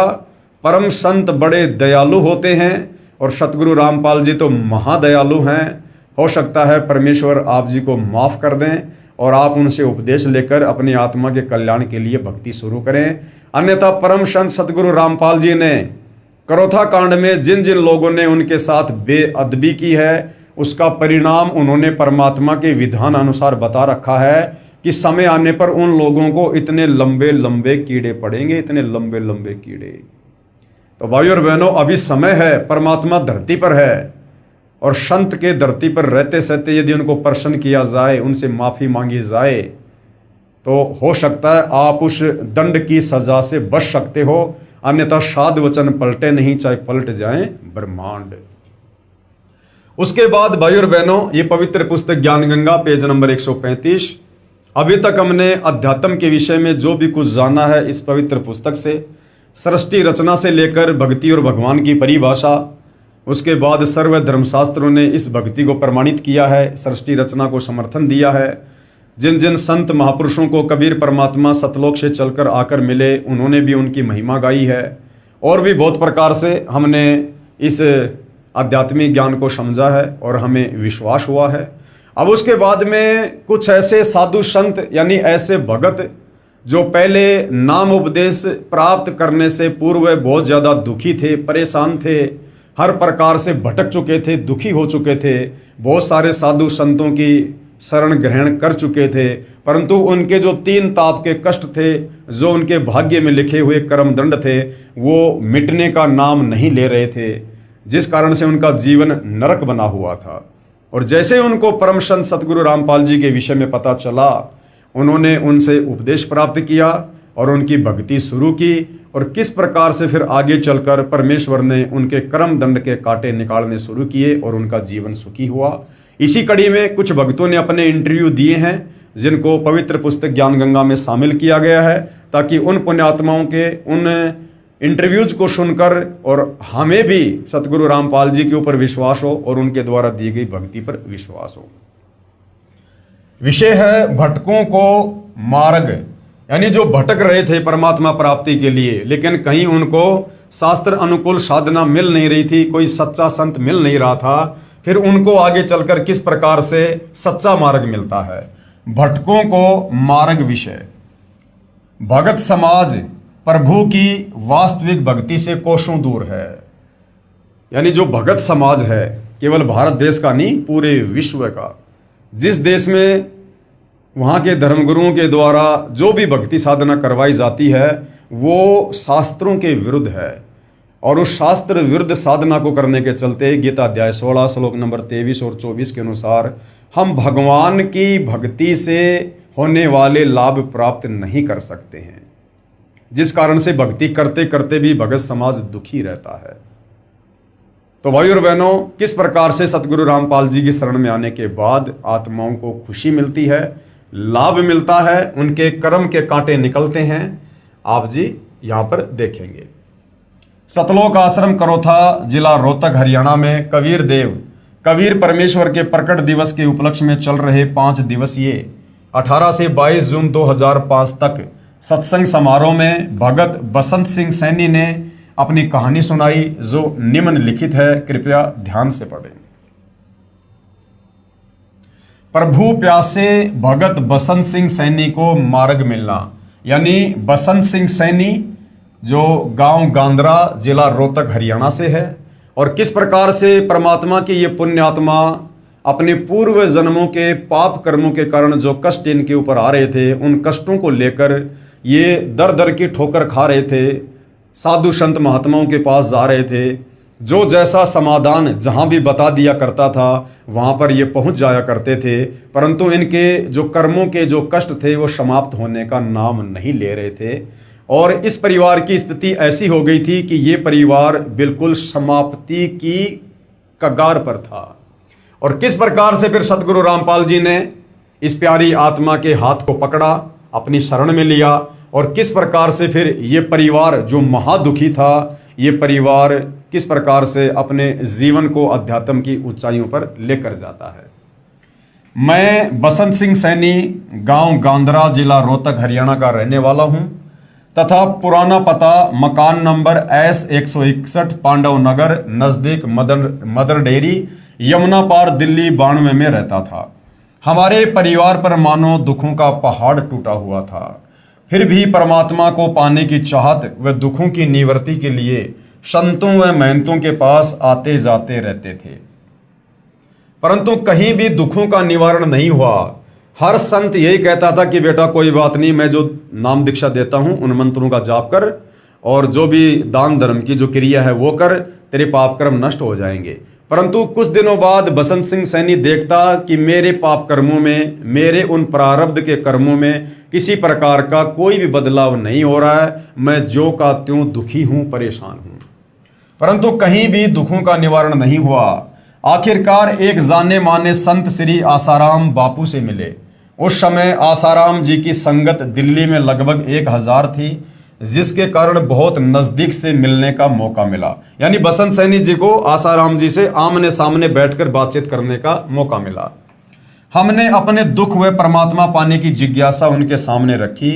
उन्होंने हमें 7 मंत्र दिए, ओम गुरु हरि ओम, ओम ए नमः, ओम नमो शिवाय, ओम नमो भगवते वासुदेवाय ही रामाय नमः व गायत्री मंत्र इत्यादि, जिनमें से एक छांटने के लिए कहा और एक सोहम मंत्र जो श्वास के द्वारा सो अंदर व है बाहर निकालकर जाप के लिए कहा गया। एकादशी व पूर्णिमा का व्रत, सोमवार का व्रत व अष्टमी का व्रत करने को कहा। ज्यादा से ज्यादा त्रिबंध प्राणायाम व सिद्धासन में बैठकर ध्यान लगाना व अनुष्ठान करना बताया। हमने मंत्र लिया तथा अपने दुख उनके सामने रोए तथा बताया कि हमारे ताऊ जी जो 40 साल पहले मर गए थे वो बहुत बड़ा प्रेत बना हुआ है। उसने हमारे 2 भाइयों को मार दिया, 8-10 भैंसों को मार दिया, 5-6 गायों को मार दिया। पशुओं का कोई भी बच्चा जीवित नहीं रहता। घर के सभी सदस्य बीमार रहते हैं, दुख के कारण बेहाल हैं तथा किसी भी काम धंधे को नहीं चलने देता। अब कह रहा है कि आपके पिताजी को लेकर जाऊंगा। हमने बापूजी से प्रार्थना की कि हमें बचाओ, परंतु 6 महीने बाद वह प्रेत हमारे पिताजी को भी ले गया। यानी आसाराम जी से नाम उपदेश लेने के बाद 6 महीने बाद बसंत सिंह सैनी का ताऊ जो प्रेत बना हुआ था, बसंत सिंह सैनी के पिताजी को भी ले गया, अर्थात उनकी भी मृत्यु हो गई। बापूजी ने कहा कि जो हुआ वह तो होना ही था। पशु आदि व धन की हानि तथा शारीरिक बीमारी तो पाप का भोग है। जो जीव के प्रारब्ध में लिखा होता है वह तो भोगना ही पड़ता है। अगर कर्म में लिखा हुआ भोग भोगना ही पड़ता है तो फिर भक्ति किस लिए? फिर भक्ति करने का क्या फायदा? लेकिन भाई और बहनों, तत्व ज्ञान के अभाव में हम भी इन साधु संतों से ज़्यादा जुबान नहीं लड़ाया करते थे और हम ये संतोष कर लिया करते थे कि भाई जो ये कह रहे वो सत्य होगा, मेरे भाग में जो लिखा है वो तो मुझे भोगना ही पड़ेगा। और कहते थे कि आप भक्ति करते रहो। हम परमात्मा प्राप्ति के लिए लगे रहे। बापू जी के समझाने के बाद हम परमात्मा प्राप्ति के लिए पूरी श्रद्धा से लग गए तथा मैंने यानी बसंत दास ने सबसे पहले श्री आसाराम बापू आश्रम दिल्ली में 40 दिन का अनुष्ठान महंत नरेंद्र ब्रह्मचारी की सलाह से किया। इसके बाद 40 दिन के 6 अनुष्ठान आसाराम बापू आश्रम पचेड़ रतलाम मध्य प्रदेश के महंत काका जी की देख रेख में किए। उसके बाद 2 अनुष्ठान आसाराम आश्रम साबरमती अहमदाबाद गुजरात के मौन मंदिर में किए, जहां पर श्री आसाराम बापू जी से अच्छी तरह बात करने का मौका मिला। तब मैंने बापू जी से पूछा कि बापू जी, जिस परमात्मा को पाने के लिए मैं तथा सारा भगत समाज लगा हुआ है, वो परमात्मा कौन है, कैसा है तथा कहाँ रहता है, बताने की कृपया करें। ये सुनकर बापू जी ने कहा कि आप लगे रहो, सब पता चल जाएगा। और बताया कि गीता जी के एक अध्याय का पाठ प्रतिदिन करना है और कभी मेरे दर्शनों की इच्छा हो तो एक क्रिया बताता हूं कि 3 दिन तक एक कमरे में बंद हो जाओ। कमरे में बंद होने से पहले दिन खाना पीना छोड़ दो ताकि शाम तक लैट्रिन व बाथरूम से निवृत्ति हो जाए। उसके 3 दिन तक कुछ भी खाना पीना नहीं है और उस कमरे में बैठकर बापूजी का ध्यान करना है। अरे भैया, दर्शन क्या, 3 दिन तक यदि आप किसी व्यक्ति के बारे में सोचोगे तो आपको रात को शौपन भी आने लगेंगे। तो ये बच्चों जैसी जो क्रिया है आसाराम जी ने बसंत सैनी जी को बताई। उसके 3 दिन तक कुछ भी नहीं खाना पीना, न बाहर निकलना है, कमरे में रहो, त्राटक करो। घर जाकर मैंने ये 3 बार किया परंतु बापूजी के दर्शन नहीं हुए। अनुष्ठान के समय जीवन मृत्यु से जूझकर बीमारी का सामना करना पड़ा परंतु फिर भी परमात्मा पाने के लिए लगा रहा, क्योंकि बसंत सिंह सैनी के सामने दूसरा कोई विकल्प नजर नहीं आ रहा था। उसके बाद क्या होता भाई और बहनों, परमात्मा कैसे अपनी आत्माओं पर दया करते हैं, रजा करते हैं। सितंबर 2000 में सतगुरु रामपाल जी महाराज का सत्संग काठमंडी रोहतक में सुना, जिन्होंने तत्व ज्ञान के आधार पर गीता जी को समझाया। उसके बाद गीता जी का पाठ करने से मन में आने लगा कि गीता जी में भगवान क्या कह रहे हैं और बापू जी क्या बता रहे हैं। जब बसंत सिंह सैनी सौभाग्य से सतगुरु रामपाल जी की शरण में आए, यानी उनके सत्संग सुनने शुरू किए, और बापूजी के कहने पर गीता जी बसंत सिंह सैनी जी पहले पढ़ाई करते थे। तो जब सतगुरु रामपाल जी ने वास्तव में गीता जी पढ़ाई कि फला अध्याय और श्लोक हमें भक्ति और भगवान के विषय में क्या कह रहा है, तब बसंत सिंह सैनी को समझ में आने लगा कि बापूजी ने हमें गीता जी से क्या पढ़ाया था और अब सतगुरु रामपाल जी हमें वास्तव में क्या समझा रहे हैं। कहीं सचमुच हम भगवान के विरुद्ध तो साधना नहीं कर रहे हैं। सतगुरु रामपाल जी के द्वारा बताए गीता जी के अनुवाद को समझा तो अंतरात्मा रोने लगी तथा बापूजी से मिलकर ये सब शंकाएं पूछनी चाहिए। मैं बापूजी के पास गीता लेकर गया तथा गीता जी को दिखाकर सब शंकाएं पूछी, परंतु बापूजी ने किसी भी शंका का समाधान नहीं किया। मैंने बापूजी से कहा कि बापूजी, आपको परमात्मा के बारे में नहीं पता तो आप भगत समाज को अपने पास क्यों उलझा रहे हो। इस पर बापूजी मेरी तरफ घूर कर बोले कि तू क्या जाने भक्ति के विषय में। मैं उठकर रोता हुआ अपने घर आ गया। परमात्मा की प्राप्ति ना होने से तथा उलझे हुए जीवन को देखते हुए तथा हट रूपी अनुष्ठान व व्रतों के करने से शरीर काफी कमजोर हो गया और मृत्यु नजदीक दिखाई देने लगी। फिर अन्य संतों जैसे राधा स्वामी पंथ, धन धन सतगुरु श्री सतपाल जी महाराज, श्री बाल योगेश्वर जी महाराज, दिव्य ज्योति ब्रह्म कुमारी, निरंकारी मिशन, जय गुरुदेव मथुरा वाले आदि के पास भटका। अब भाई और बहनों, परमेश्वर अंतर्यामी होते हैं। सतगुरु रामपाल जी ने देखा कि अभी इस आत्मा का समय नहीं आया है कि अभी से इसको शरण में लिया जाए, क्योंकि अभी इसके मन में काल प्रेरणा से और बहुत सारी शंकाएं हैं। इसलिए बसंत सैनी ने सतगुरु रामपाल जी के सत्संग भी सुने गीता जी के ज्ञान को भी समझा, परंतु वे किसी न किसी कारणवश सतगुरु रामपाल जी पर विश्वास नहीं कर पाए। कारण यह भी हो सकता है कि सतगुरु रामपाल जी की वेशभूषा इन शास्त्र विरुद्ध जो ये साधु संत महात्मा हैं, इनकी वेशभूषा के बिल्कुल विपरीत है, सीधी सादी है, बिल्कुल सहज तरीके से वे रहते हैं और प्रवचन करते हैं। तो बसंत सैनी जी और भी बहुत सारे नामी गिरामी संत महंतों के पास गए, उनसे उपदेश लिया और अपनी शंकाओं के समाधान के साथ साथ अपने प्रारब्ध में जो कष्ट थे उनके निवारण की भी उन्होंने जो है वो प्रार्थना की, परंतु कहीं कोई समाधान नहीं हुआ। दूसरा, भाई और बहनों, सतगुरु रामपाल जी को इस बात का पता था कि अभी इस आत्मा का वो समय नहीं आया है कि इसको शरण में लिया जाए। अभी इस आत्मा की और शंकाएं रहती हैं। जब तक सभी शंकाओं का समूल समाधान नहीं हो जाता है तब तक आत्मा दृढ़ होकर भक्ति पर नहीं लग सकती है।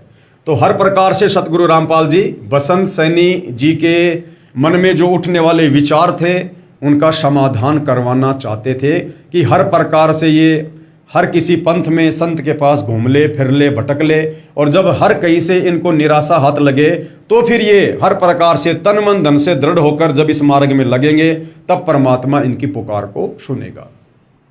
परंतु जो निर्णायक ज्ञान सतगुरु रामपाल जी महाराज ने बताया वह उपरोक्त किसी भी संत व पंथ के पास नहीं है। मैं पश्चाताप करने लगा कि इस समय शायद पृथ्वी पर कोई भी संत ऐसा नहीं है जिसको परमात्मा प्राप्ति हुई है और जो ये बात बता सके कि वह परमात्मा कौन है, कैसा है और कहाँ रहता है। ये विचार कर मैं फूट फूट कर रातों रोता रहा। संतों से विश्वास उठ गया। मन में आने लगा कि जब श्री आसाराम जी जैसे सुप्रसिद्ध संत ही शास्त्र विधि त्याग कर मनमाना आचरण कर तथा करवा रहे हैं तो किस संत पर विश्वास किया जाए। सतगुरु रामपाल जी ज्ञान तो श्रेष्ठ बता रहे हैं परंतु इनके पास जन समूह कुछ भी नहीं है। बसंत सैनी जी के मन में क्या आया कि सतगुरु रामपाल जी का ज्ञान तो बहुत अच्छा है, शास्त्रों के अनुसार ही बता रहे हैं, परंतु इनके पास भक्तों की भीड़ तो है ही नहीं। और नादानी में हम ये सोचा करते थे कि जिन संतों के पास में लाखों करोड़ों भगत होंगे वो वास्तव में पूर्ण संत होगा। सतगुरु रामपाल जी ज्ञान तो श्रेष्ठ बता रहे हैं परंतु इनके पास जन समूह कुछ भी नहीं है, यानी संगत इनके पास केवल नाम मात्र है। ये पूर्ण संत कैसे हो सकते हैं, ये शंका मन में आई। कुछ दिनों के बाद सतगुरु रामपाल जी महाराज का एक शिष्य हमारे गांव का मिला तथा मेरी कहानी सुनकर उसने मुझे फिर से परमात्मा स्वरूप पूर्ण संत सतगुरु रामपाल जी के सत्संग में दोबारा लाकर बैठा दिया। मैंने 1 घंटे का सत्संग सुना और सत्संग के बाद रोता हुआ महाराज जी से मिला। महाराज जी ने मुझे सीने से लगाकर कहा कि जिस संत के पास आप जाते हो वे शास्त्र विधि त्याग कर मनमाना आचरण कर तथा करवा रहे हैं। जैसा ये सब वे पहले से ही जानते थे कि मुझे क्या चाहिए और मेरी शंकाओं का समाधान सतगुरु रामपाल जी महाराज ने अपने चरणों में बैठाकर इस प्रकार से किया। तत्वदर्शी सतगुरु रामपाल जी महाराज ने बताया कि पवित्र गीता जी अध्याय 9 मंत्र 25 में पितर पूजना अर्थात श्राद्ध निकालना मना किया है। अन्य देवी देवताओं की पूजा करने वालों को मंद बुद्धि वाले लिखा है। गीता जी अध्याय 7 मंत्र 12 से 15 तथा 20 से 23 तक। परंतु श्री आसाराम जी श्राद्ध महिमा नामक पुस्तक में श्राद्ध निकालने की श्रेष्ठ विधि बताते हैं। संत श्री आसाराम जी के साबरमती अहमदाबाद आश्रम से प्रकाशित पत्रिका ऋषि प्रसाद अंक 135 मार्च 2004 में लिखा है कि भूत पूजने वाले तथा पितरों को पूजने वाले तथा अन्य देवी देवताओं को पूजने वाले क्या बनेंगे। पढ़िए पत्रिका के अगले अंक में।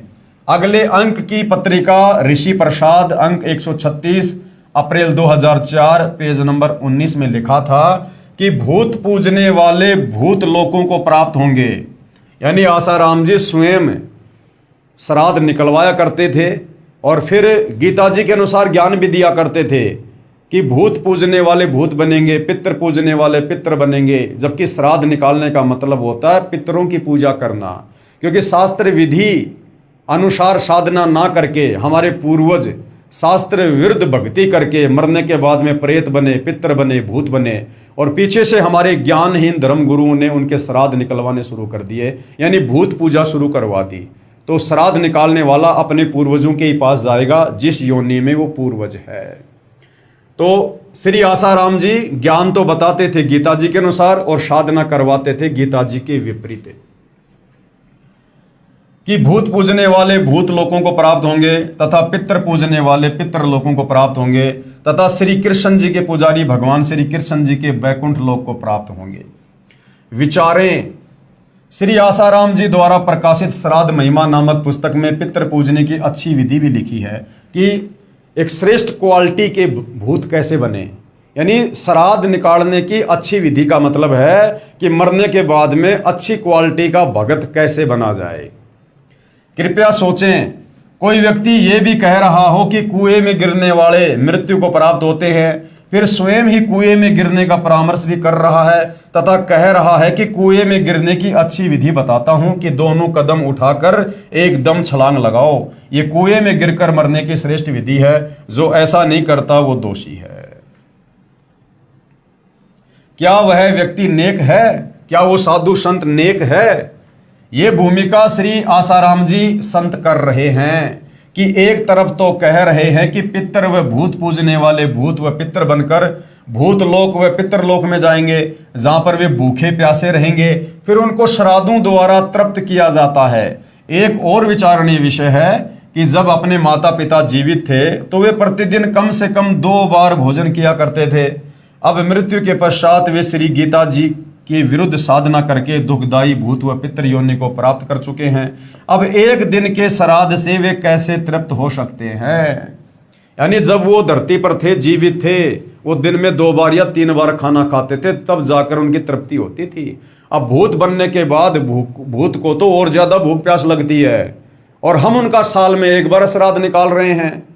तो जो माता पिता जीवित रहते समय दिन में 3 बार भोजन किया करते थे, अब मरने के बाद में साल में मात्र 16 दिन या 1 दिन उनको भोजन खिलाने से उनकी तृप्ति कैसे हो सकती है? ये भी हमारे को धर्म गुरुओं ने मूर्ख ही बना रखा था।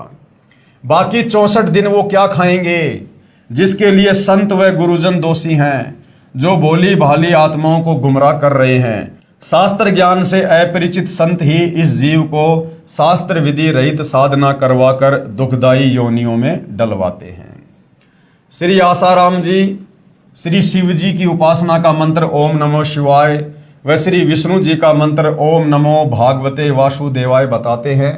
इसी के अतिरिक्त हरि ओम, ओम गुरु आदि नामों में से कोई एक मंत्र अपनी इच्छा अनुसार चुन लेने को कहते हैं तथा सोहम को 2 हिस्से करके श्वास द्वारा सुमरण करना आदि मंत्र देते हैं, जो किसी शास्त्र में प्रमाण नहीं है।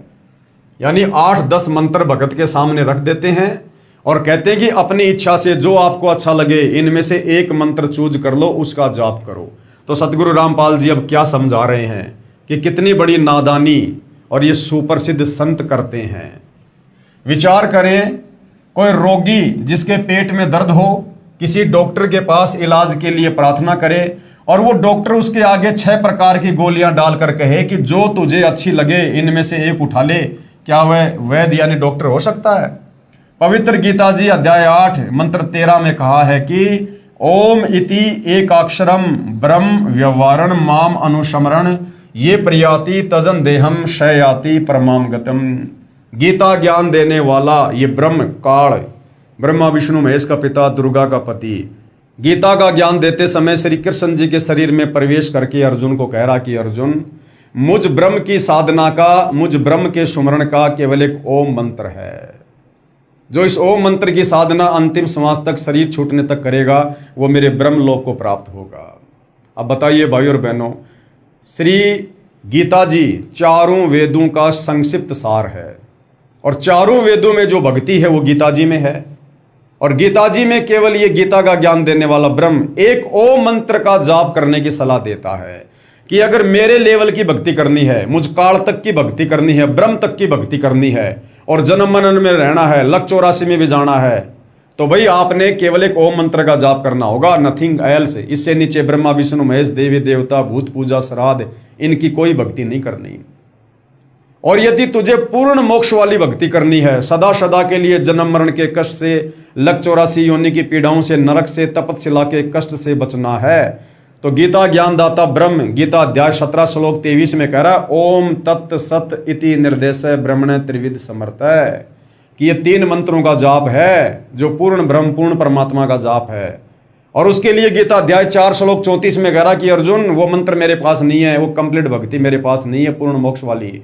उसके लिए तू किसी तत्वदर्शी संत की खोज कर, तत्वदर्शी संत को भली भांति दंडवत प्रणाम कर, कपट छोड़कर सरलता पूर्वक व्यवहार करके उससे सवाल पूछ, तब वो तत्वज्ञानी महात्मा तुझे उस पूर्ण ज्ञान का उपदेश करेंगे। तो भाइयों और बहनों, गीता ज्ञानदाता पवित्र गीता जी अध्याय 8 श्लोक 13 में कह रहा कि भाई मेरा तो केवल एक ओम मंत्र का जाप है, जबकि आसाराम जी अपने भक्तों के आगे 6 मंत्र रख रहे हैं कि इनमें से कोई भी एक मंत्र ले लो और इसका जाप करो। इसका शब्दार्थ है कि गीता बोलने वाला ब्रह्म अर्थात काल कह रहा है कि माम ब्रह्म यानी मुझ ब्रह्म का तो इति मानी यह एक ओम एकाक्षरम यानी ओम एक अक्षर है, व्याहरण यानी उच्चारण करके, अनुस्मरण यानी सुमरण करने का, ये यानी जो साधक, तजन देहम यानी शरीर त्यागने तक अर्थात अंतिम श्वास तक, परियाति यानी सुमरण साधना करता है, स यानी वह साधक ही मेरे वाली, परमाम गतम यानी परम गति को याति यानी प्राप्त होता है। और इसकी काल की ब्रह्म की जो परम गति है ओम नाम की साधना से, वो क्या है? गीता अध्याय 8 श्लोक नंबर 16 में कहता है कि वो साधक ब्रह्म लोक में आ जाएगा, मेरे पास महास्वर्ग में आ जाएगा। लेकिन यहां पर अपना कर्म भोग के फिर वापस उसे लक 84 में नरक में और जन्म और मरण के कष्ट में जाना ही पड़ेगा। भावार्थ है कि श्री कृष्ण जी के शरीर में प्रेतवत प्रवेश करके ब्रह्म अर्थात 1000 भुजा वाला ज्योति निरंजन काल कह रहा है कि मुझ ब्रह्म की साधना केवल एक ओम नाम से मृत्यु पर्यंत करने वाले साधक को मुझसे मिलने वाला लाभ प्राप्त होता है। अन्य कोई भी मंत्र मेरी भक्ति का नहीं है तथा अपनी गति को भी गीता अध्याय 7 मंत्र 18 में अनुतमाम अर्थात अति घटिया बताया है। गीता जी अध्याय 7 श्लोक नंबर 18 में ओम नाम की साधना को भी ये काल कह रहा है कि ये घटिया है, यानी पूर्ण मोक्ष मेरे ओम नाम की भक्ति से भी नहीं है। इसी का प्रमाण गीता जी अध्याय 9 मंत्र 20 से 25 में कहा है कि जो तीनों वेदों ऋग्वेद, यजुर्वेद तथा सामवेद में वर्णित विधि द्वारा मेरी साधना करते हैं तथा अन्य देवताओं की पूजा करते हैं, उनकी जन्म मृत्यु तथा स्वर्ग नरक बना रहता है तथा पितृ पूजने वाले यानी श्राद्ध करने वाले पितृ बनकर पितरों को प्राप्त होते हैं। भूत पूजने वाले 13वीं 17वीं वर्षीय अस्थियां उठाकर गंगा आदि में क्रिया करवाकर प्रवाह करवाना, पिंड भरवाना आदि भूत पूजा है। तो भाई और बहनों, देख लो तत्व ज्ञान के अभाव में सदियों से आप और हमारे ये तत्व ज्ञानहीन नादान धर्मगुरु आप और हमारे से भूत पूजा ही करवा रहे थे और हमारे पूर्वजों से शास्त्र विरुद्ध साधना करवाकर उनको भूत योनियों में डलवा दिया और पीछे से उन पूर्वजों के श्राद्ध निकलवा कर हमसे भी जो है भूत पूजा पितृ पूजा करवाई जा रही थी। भूत बनकर भूत लोक में चले जाएंगे, फिर पृथ्वी पर भी भटकते रहेंगे। ये पूजा अविधि पूर्वक यानी शास्त्रों के विरुद्ध अज्ञान पूर्वक मनमाना आचरण है। मनमाना आचरण यानी गीता जी में इस प्रकार की पूजा का, चारों वेदों में इस प्रकार की पूजा का, श्राद्ध निकालना, भूत पूजना, 13वीं 17वीं समाधि पूजना, मंदिर मस्जिद चर्च गुरुद्वारे में जाना, कावड़ लेके आना, पैदल यात्रा करना, इस प्रकार की पूजा का कहीं कोई विधान नहीं है। सीधा सीधा ये काल कह रहा कि मेरी तो एक ओम नाम की साधना है, उसको अंतिम श्वास तक जो जाप करता है वो मेरे ब्रह्मलोक में आता है और ब्रह्मलोक में ओम नाम की साधना का फल भोग कर फिर वापस वो गधा कुत्ता सुअर भी बनता है। इसलिए व्यर्थ है प्रमाण गीता अध्याय 16 श्लोक 23 और 24 में। विशेष यहाँ चौथे अर्थर्वेद का विवरण इसलिए नहीं है कि इसमें पूजा विधि कम तथा सृष्टि रचना अधिक है। चौथा जो वेद है अर्थर्वेद, उसमें सृष्टि रचना का ज्ञान ज्यादा है, धर्म कर्म की जानकारी कम है। इसलिए गीता अध्याय 18 श्लोक 62 में कहा है कि उस परमात्मा की शरण में जाओ। गीता जी अध्याय 18 श्लोक 62। गीता जी का ज्ञान कौन दे रहा है? ये ब्रह्म, ये काल, ब्रह्मा विष्णु महेश का पिता। हिंदू समाज ये मानता है कि श्री विष्णु जी रूप में श्री कृष्ण जी ने ये गीता जी का ज्ञान दिया और हिंदू समाज अपनी अज्ञानता के चलते श्री विष्णु यानी श्री कृष्ण से बड़ा किसी को भगवान नहीं मानता। तो भाई चलो आपकी बात बड़ी करते हैं। वैसे तो गीता जी का ज्ञान श्री कृष्ण जी के शरीर में प्रवेश करके और काल ने दिया है, ब्रह्म ने दिया है। यदि आप श्री कृष्ण जी मान रहे हो, श्री विष्णु जी मान रहे हो, तो भाई आपके श्री विष्णु जी अर्थात श्री कृष्ण जी तो हाथ खड़े कर रहे हैं भक्ति को लेकर, भगवान को लेकर कि भैया मेरे बस की बात नहीं है तुम्हारा जन्म मरण का रोग काटना, तुम्हें गधा कुत्ता सूअर बनने से बचाना, नरक में जाने से तुम्हें बचाना, मेरे बस की बात नहीं है। उसके लिए खुद गीता का ज्ञान देने वाला विष्णु श्री कृष्ण ये खुद अन्य किसी और परमात्मा की शरण में जाने को अर्जुन को सलाह दे रहा है। इसलिए गीता अध्याय 18 श्लोक 62 में कहा है कि उस परमात्मा की शरण में जा, अपने से अन्य किसी और परमात्मा की शरण में जाकर भक्ति करने को अर्जुन को सलाह दे रहा है, जिससे तेरी पूर्ण मुक्ति होगी, यानी तेरा जन्म मरण का रोग समाप्त होगा, तुझे मोक्ष मिलेगा तथा परम शांति तथा शाश्वत स्थान अर्थात सतलोक को प्राप्त होगा, जिस सतलोक को हम छोड़कर आए थे। तथा गीता अध्याय 15 श्लोक 4 में कहा है कि तत्वदर्शी संत मिलने पर उसके बताए अनुसार शास्त्र विधि अनुसार साधना करनी चाहिए।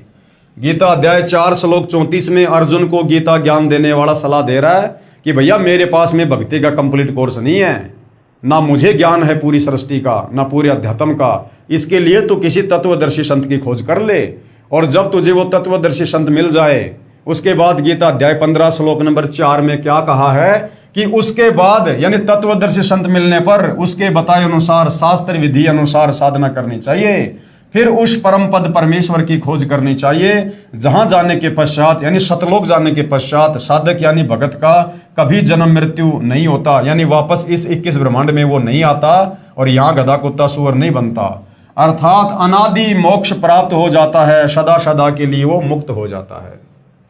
गीता बोलने वाला काल अर्थात क्षर पुरुष ब्रह्म कह रहा है कि मैं भी उसी आदि पुरुष परमेश्वर की शरण में हूं, क्योंकि भाई और बहनों सतलोक से आने के बाद आप और हम सभी आत्माओं को तो भूल पड़ गई, आप और हमारे तो बहुत सारे जन्म और मृत्यु हो चुके हैं, हमारी याददाश्त इस काल ने डिलीट करवा दी है जीव संज्ञा में लाकर, परंतु ये जो दुर्गा और काल है इन दोनों की याददाश्त बरकरार है। इसलिए गीता का ज्ञान देते समय ये गीता ज्ञान देता काल ब्रह्म क्या कह रहा है कि अर्जुन मैं भी उसी परमात्मा की शरण में हूं और तू भी उसी की शरण में जा, और उसकी शरण प्राप्त करने के लिए किसी तत्वदर्शी संत की खोज कर। तो भाई और बहनों आज वह तत्वदर्शी संत इस धरती पर सतगुरु रामपाल जी हैं। ये आप और हमारा परम सौभाग्य है। जब ऐसे ऐसे कष्ट भोग रही और आत्माओं के कष्टों को सतगुरु रामपाल जी ने मात्र उपदेश देकर सत भक्ति दान देकर उस कर्म के दंड को समाप्त कर दिया, तो ये परमेश्वर क्या नहीं कर सकते। प्रारब्ध में लिखे कर्मों को ये ब्रह्मा विष्णु महेश दुर्गा, कोई देवी देवता, कोई जंत्र मंत्र तंत्र या खुद ये काल ब्रह्म भी नहीं काट सकता है। केवल तत्वदर्शी संत ही प्रारब्ध के कर्मों को समाप्त कर सकता है, कर्म दंड को समाप्त कर सकता है, तीन ताप के कष्ट को समाप्त कर सकता है, क्योंकि तत्वदर्शी संत की भूमिका खुद कबीर परमात्मा ही निभाते हैं और परमात्मा सब कुछ करने में सक्षम है। सतगुरु रामपाल जी महाराज ने बताया कि अन्य सभी संत कहते हैं कि पाप का भोग तो प्रारब्ध में लिखा होने के कारण जीव को भोगना ही पड़ेगा, भक्ति करते रहना चाहिए, आने वाला दूसरा जीवन सुखमय हो जाएगा। तो उसके लिए सतगुरु रामपाल जी क्या उदाहरण दे रहे हैं, कृपया विचार करें। किसी के पैर में कांटा लगा हो जिस कारण से उसे बहुत पीड़ा हो रही हो, यानी किसी के भाग्य में प्रारब्ध के कारण दुख है, पीड़ाएं है, और उस कांटे के कष्ट के निवारण के लिए किसी से प्रार्थना करें और उस दुख निवारण के लिए हम किसी साधु संत महात्मा के पास जाएं, तो उत्तर मिले कि कांटा तो लगा रहने दे, जूता पहन ले, भविष्य में कांटा नहीं लगेगा। और जवाब वो संत क्या देते हैं कि भैया तेरे पिछले दुख तो समाप्त होंगे नहीं, तेरे भाग्य में लिखे हैं, तो आगे से भक्ति शुरू कर दे, तुझे आगे दुख नहीं होगा। अरे भैया जब पहले से पैर में कांटा लगा हुआ है, जब तक वो कांटा नहीं निकलेगा जूता कैसे पहनूंगा। तो जब तक मैं वर्तमान में दुखी हूं, परेशान हूं मेरे प्रारब्ध के कारण, और जब तक मेरे वो प्रारब्ध वाले कष्ट समाप्त नहीं होंगे, मैं सुखी नहीं होऊंगा, भाई मैं भक्ति कैसे कर पाऊंगा। पहले तो मेरे पैर का कांटा निकले और फिर इस डर से मैं जूता पहनूं कि आगे कहीं कांटा ना चुभ जाए। तो पहले तो भाई मेरे पिछले जो पाप कर्म है जिस कारण मेरे ऊपर कष्ट हैं वो मेरे कष्ट समाप्त हों, फिर मैं उस राम नाम के जूते को पहनूंगा, यानी संत से भक्ति लूंगा, ताकि आगे यदि मैंने गलती कर दी तो फिर से वही कष्ट जीवन में दोबारा शुरू ना हो जाए। तो क्या कह रहे हैं गुरुदेव, किसी के पैर में कांटा लगा हो जिस कारण से उसे बहुत पीड़ा हो रही हो, उस कांटे के कष्ट के निवारण के लिए किसी से प्रार्थना करे, तो उत्तर मिले कि कांटा तो लगा रहने दे, जूता पहन ले, भविष्य में कांटा नहीं लगेगा। क्या वह व्यक्ति ठीक सलाह दे सकता है? क्योंकि कांटा लगे पैर में जूता पहना ही नहीं जा सकता। जो व्यक्ति पहले से अपने पाप कर्मों के कारण दुखी है वो आगे भक्ति कैसे कर सकता है? पहले तो संत अपने आशीर्वाद से उसके पाप कर्मों को हल्का करे और फिर आगे उसको विधि ऐसी बता दे जिससे पाप ना हो, और धीरे धीरे वो सुखी हो जाएगा, फिर वो भक्ति करेगा। क्योंकि कांटा लगे पैर में जूता पहना ही नहीं जा सकता। पहले कांटा निकले फिर इस डर से जूता पहनेगा कि कहीं दोबारा कांटा न लग जाए। ठीक इसी प्रकार पूर्ण परमात्मा के पूर्ण संत की शरण में आने से, जो संत रूप में खुद परमात्मा ही होते हैं, उस पाप रूपी कांटे का कष्ट समाप्त होता है। फिर साधक यानी भगत पूर्ण प्रभु की शास्त्र विधि अनुसार साधना रूपी जूता इस डर से पहनेगा कि कहीं फिर से कोई पाप रूपी कांटा कष्टदायक ना हो जाए। सभी संतों ने पवित्र गीता जी के अनुवाद में अर्थों का अनर्थ किया है। गीता अध्याय 7 मंत्र 18 व 24 में अनुत्तमाम का अर्थ अति उत्तम किया है तथा अध्याय 18 मंत्र 66 में व्रज का अर्थ आना किया है, जबकि अनुत्तम का अर्थ अति घटिया होता है तथा व्रज का अर्थ जाना होता है। अब क्या है भाइयों और बहनों, तत्व ज्ञान के अभाव में चाहे कोई कितना बड़ा विद्वान हो, कितना बड़ा धर्मगुरु हो, वो ब्रह्मा विष्णु महेश से ऊपर किसी को परमात्मा नहीं मान सकता। इसलिए वो घुमा फिरा के इन्हीं की महिमा करता रहता है, क्योंकि उसे ऊपर की शक्तियों का, ऊपर के भगवानों का ज्ञान नहीं, उसको सृष्टि रचना का ज्ञान नहीं है। जिस कारण से इन्होंने गीता जी के अनुवाद में भी अर्थों का अनर्थ कर दिया। तत्व ज्ञान के अभाव से तथा ज्ञानहीन गुरुओं के कारण ही सर्व भगत समाज शास्त्र विधि रहित साधना करके मनुष्य जीवन व्यर्थ कर रहा है। पवित्र गीता जी अध्याय 16 मंत्र 23-24 क्या कहता है कि शास्त्र विधि को त्याग कर जो मनमानी भक्ति करता है, मनमाने मंत्रों का जाप करता है, मनमानी पूजा पाठ करता है, उसको ना कभी कोई सुख हो सकता, ना उसको भक्ति से सिद्धि मिल सकती, और ना मरने के बाद उसकी गति हो सकती। सर्व पवित्र धर्मों की पवित्र आत्माएं तत्व ज्ञान से अपरिचित हैं, जिस कारण नकली गुरुओं, संतों, महंतों तथा ऋषियों का दाव लगा हुआ है। जिस समय पवित्र भगत समाज आध्यात्मिक तत्व ज्ञान से परिचित हो जाएगा, उस समय इन नकली संतों, गुरुओं व आचार्यों को छुपने का स्थान नहीं मिलेगा। और वो समय भाई और बहनों अब धीरे धीरे आ चुका है।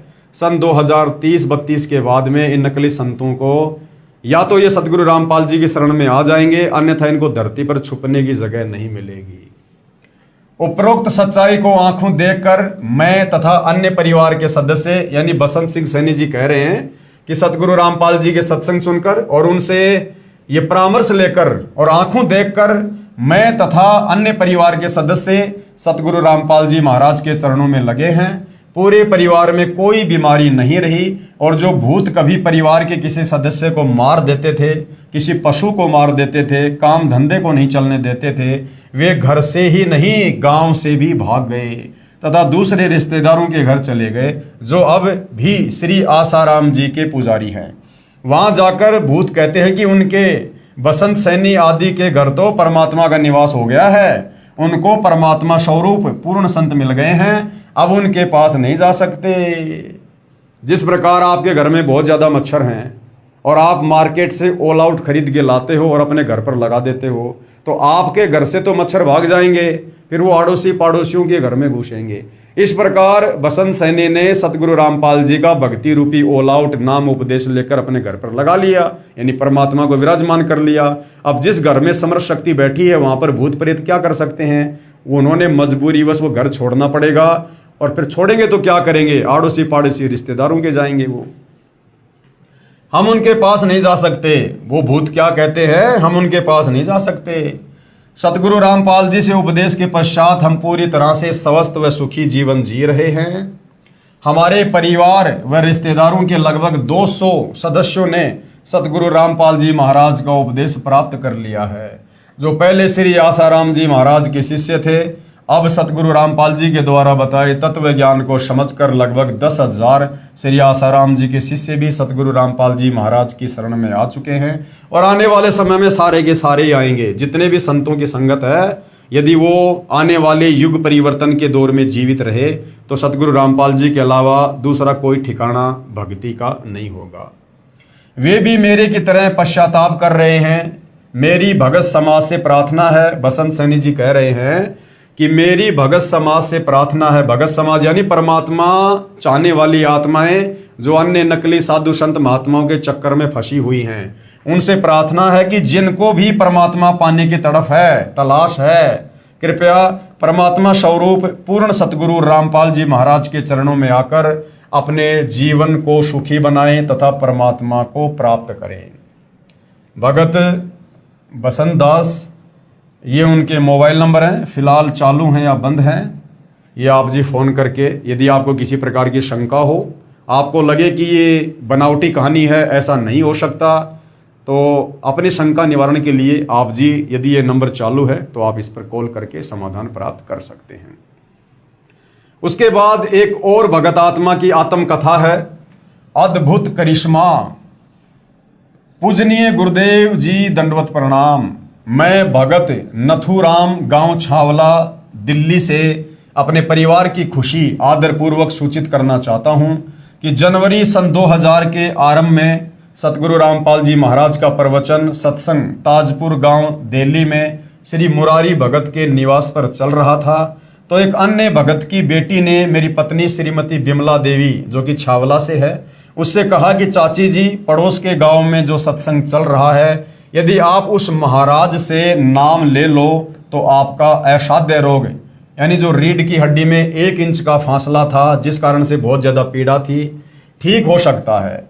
तो मेरी पत्नी ने उस लड़की से कहा कि all India medical institute of research centre of science Delhi में, जिसका 2.5 वर्ष इलाज चलकर असफल हो चुका हो, तो उस एक नाम या शब्द में कौन सी शक्ति है जो मेरा असाध्य रोग ठीक हो जाएगा। काफ़ी देर तक दोनों की बहस चलती रही। अंत में धीरे चलकर उस सत्संग में जाने का निर्णय लिया गया। परम पूज्य सतगुरु रामपाल जी महाराज के प्रवचन अमृतवाणी सुनकर अधूरी छूटी हुई भक्ति का तार पुनः बंदी छोड़ से जुड़ गया।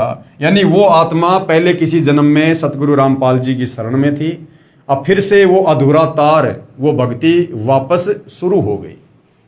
और 2.5 वर्ष के इलाज से फायदा ना पाकर केवल नाम के सुमरण से, जो नाम सतगुरु रामपाल जी देते हैं, जो शास्त्र प्रमाणित हैं, जो इन यहाँ की शक्तियों के, देवी देवताओं के जो बीज मंत्र हैं, मूल मंत्र हैं, उस सुमरण से 5 दिन के अंदर ही असाध्य रोग ठीक हो गया।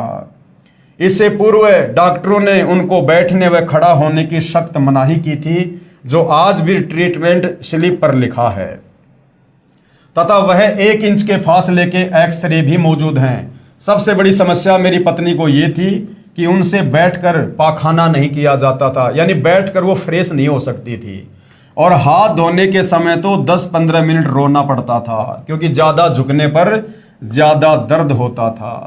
अब वह परम पूजनीय सतगुरु रामपाल जी महाराज जी के आशीर्वाद से 50 किलो के गट्ठर वजन अपने आप उठा सकती है और पूर्ण स्वस्थ है। मेरी सर्व पाठकों से प्रार्थना है कि परमेश्वर तुल्य, यानी साक्षात परमेश्वर ही सतगुरु रामपाल जी महाराज, जो कबीर देव, कबीर परमेश्वर जी के पूर्ण कृपया पात्र है, यानी स्वयं ही परमात्मा धरती पर संत रूप में प्रकट हैं, उनसे शीघ्रातिशीघ्र मुफ्त में नाम प्राप्त करके सपरिवार कल्याण करवाएं तथा पूर्ण मोक्ष तथा सतलोक की प्राप्ति करें। तो भाइयों और बहनों, ये कथाएं सत्य हैं। ये उन भगत आत्माओं की आत्म कथा है। ये उनके दिल की गहराई से, उनके मुख से निकले शब्द हैं, जो सतगुरु रामपाल जी से उपदेश प्राप्त करके, लाभ प्राप्त करके, और जो उन्होंने अपने अनुभव आप जियों के सामने व्यक्त किए हैं। और ये आपको इसलिए सुनाए जाते हैं कि आप लोगों को विश्वास हो कि वास्तव में जो परमात्मा कर सकता है वो विज्ञान नहीं कर सकती। जो परमात्मा कर सकता है वो इस 21 ब्रह्मांड की सुप्रीम पावर, यानी ब्रह्मा विष्णु महेश से ऊपर दुर्गा और काल यानी ब्रह्म भी नहीं कर सकते। हमारे प्रारब्ध के उन कर्मों को, जिनके चलते हमारे ऊपर कष्ट आते हैं, आपत्तियां आती हैं, भूत प्रेत से बाधित होते हैं, तीनों ताप के कष्टों से बाधित होते हैं, उनको केवल परम संत ही काट सकता है। दूसरा कोई विकल्प, कोई ऑप्शन नहीं होता है। तो भाई और बहन, समझदार व्यक्ति तो इन कथाओं को सुनकर, सृष्टि रचना को सुनकर, सतगुरु रामपाल जी के शास्त्र अनुकूल सत्संग सुनकर अति शीघ्र उनकी शरण ग्रहण कर लेते हैं। और बाकी भाई आना तो देखो आज ना कल इन्हीं की शरण में आना पड़ेगा, दूसरा कोई विकल्प नहीं है।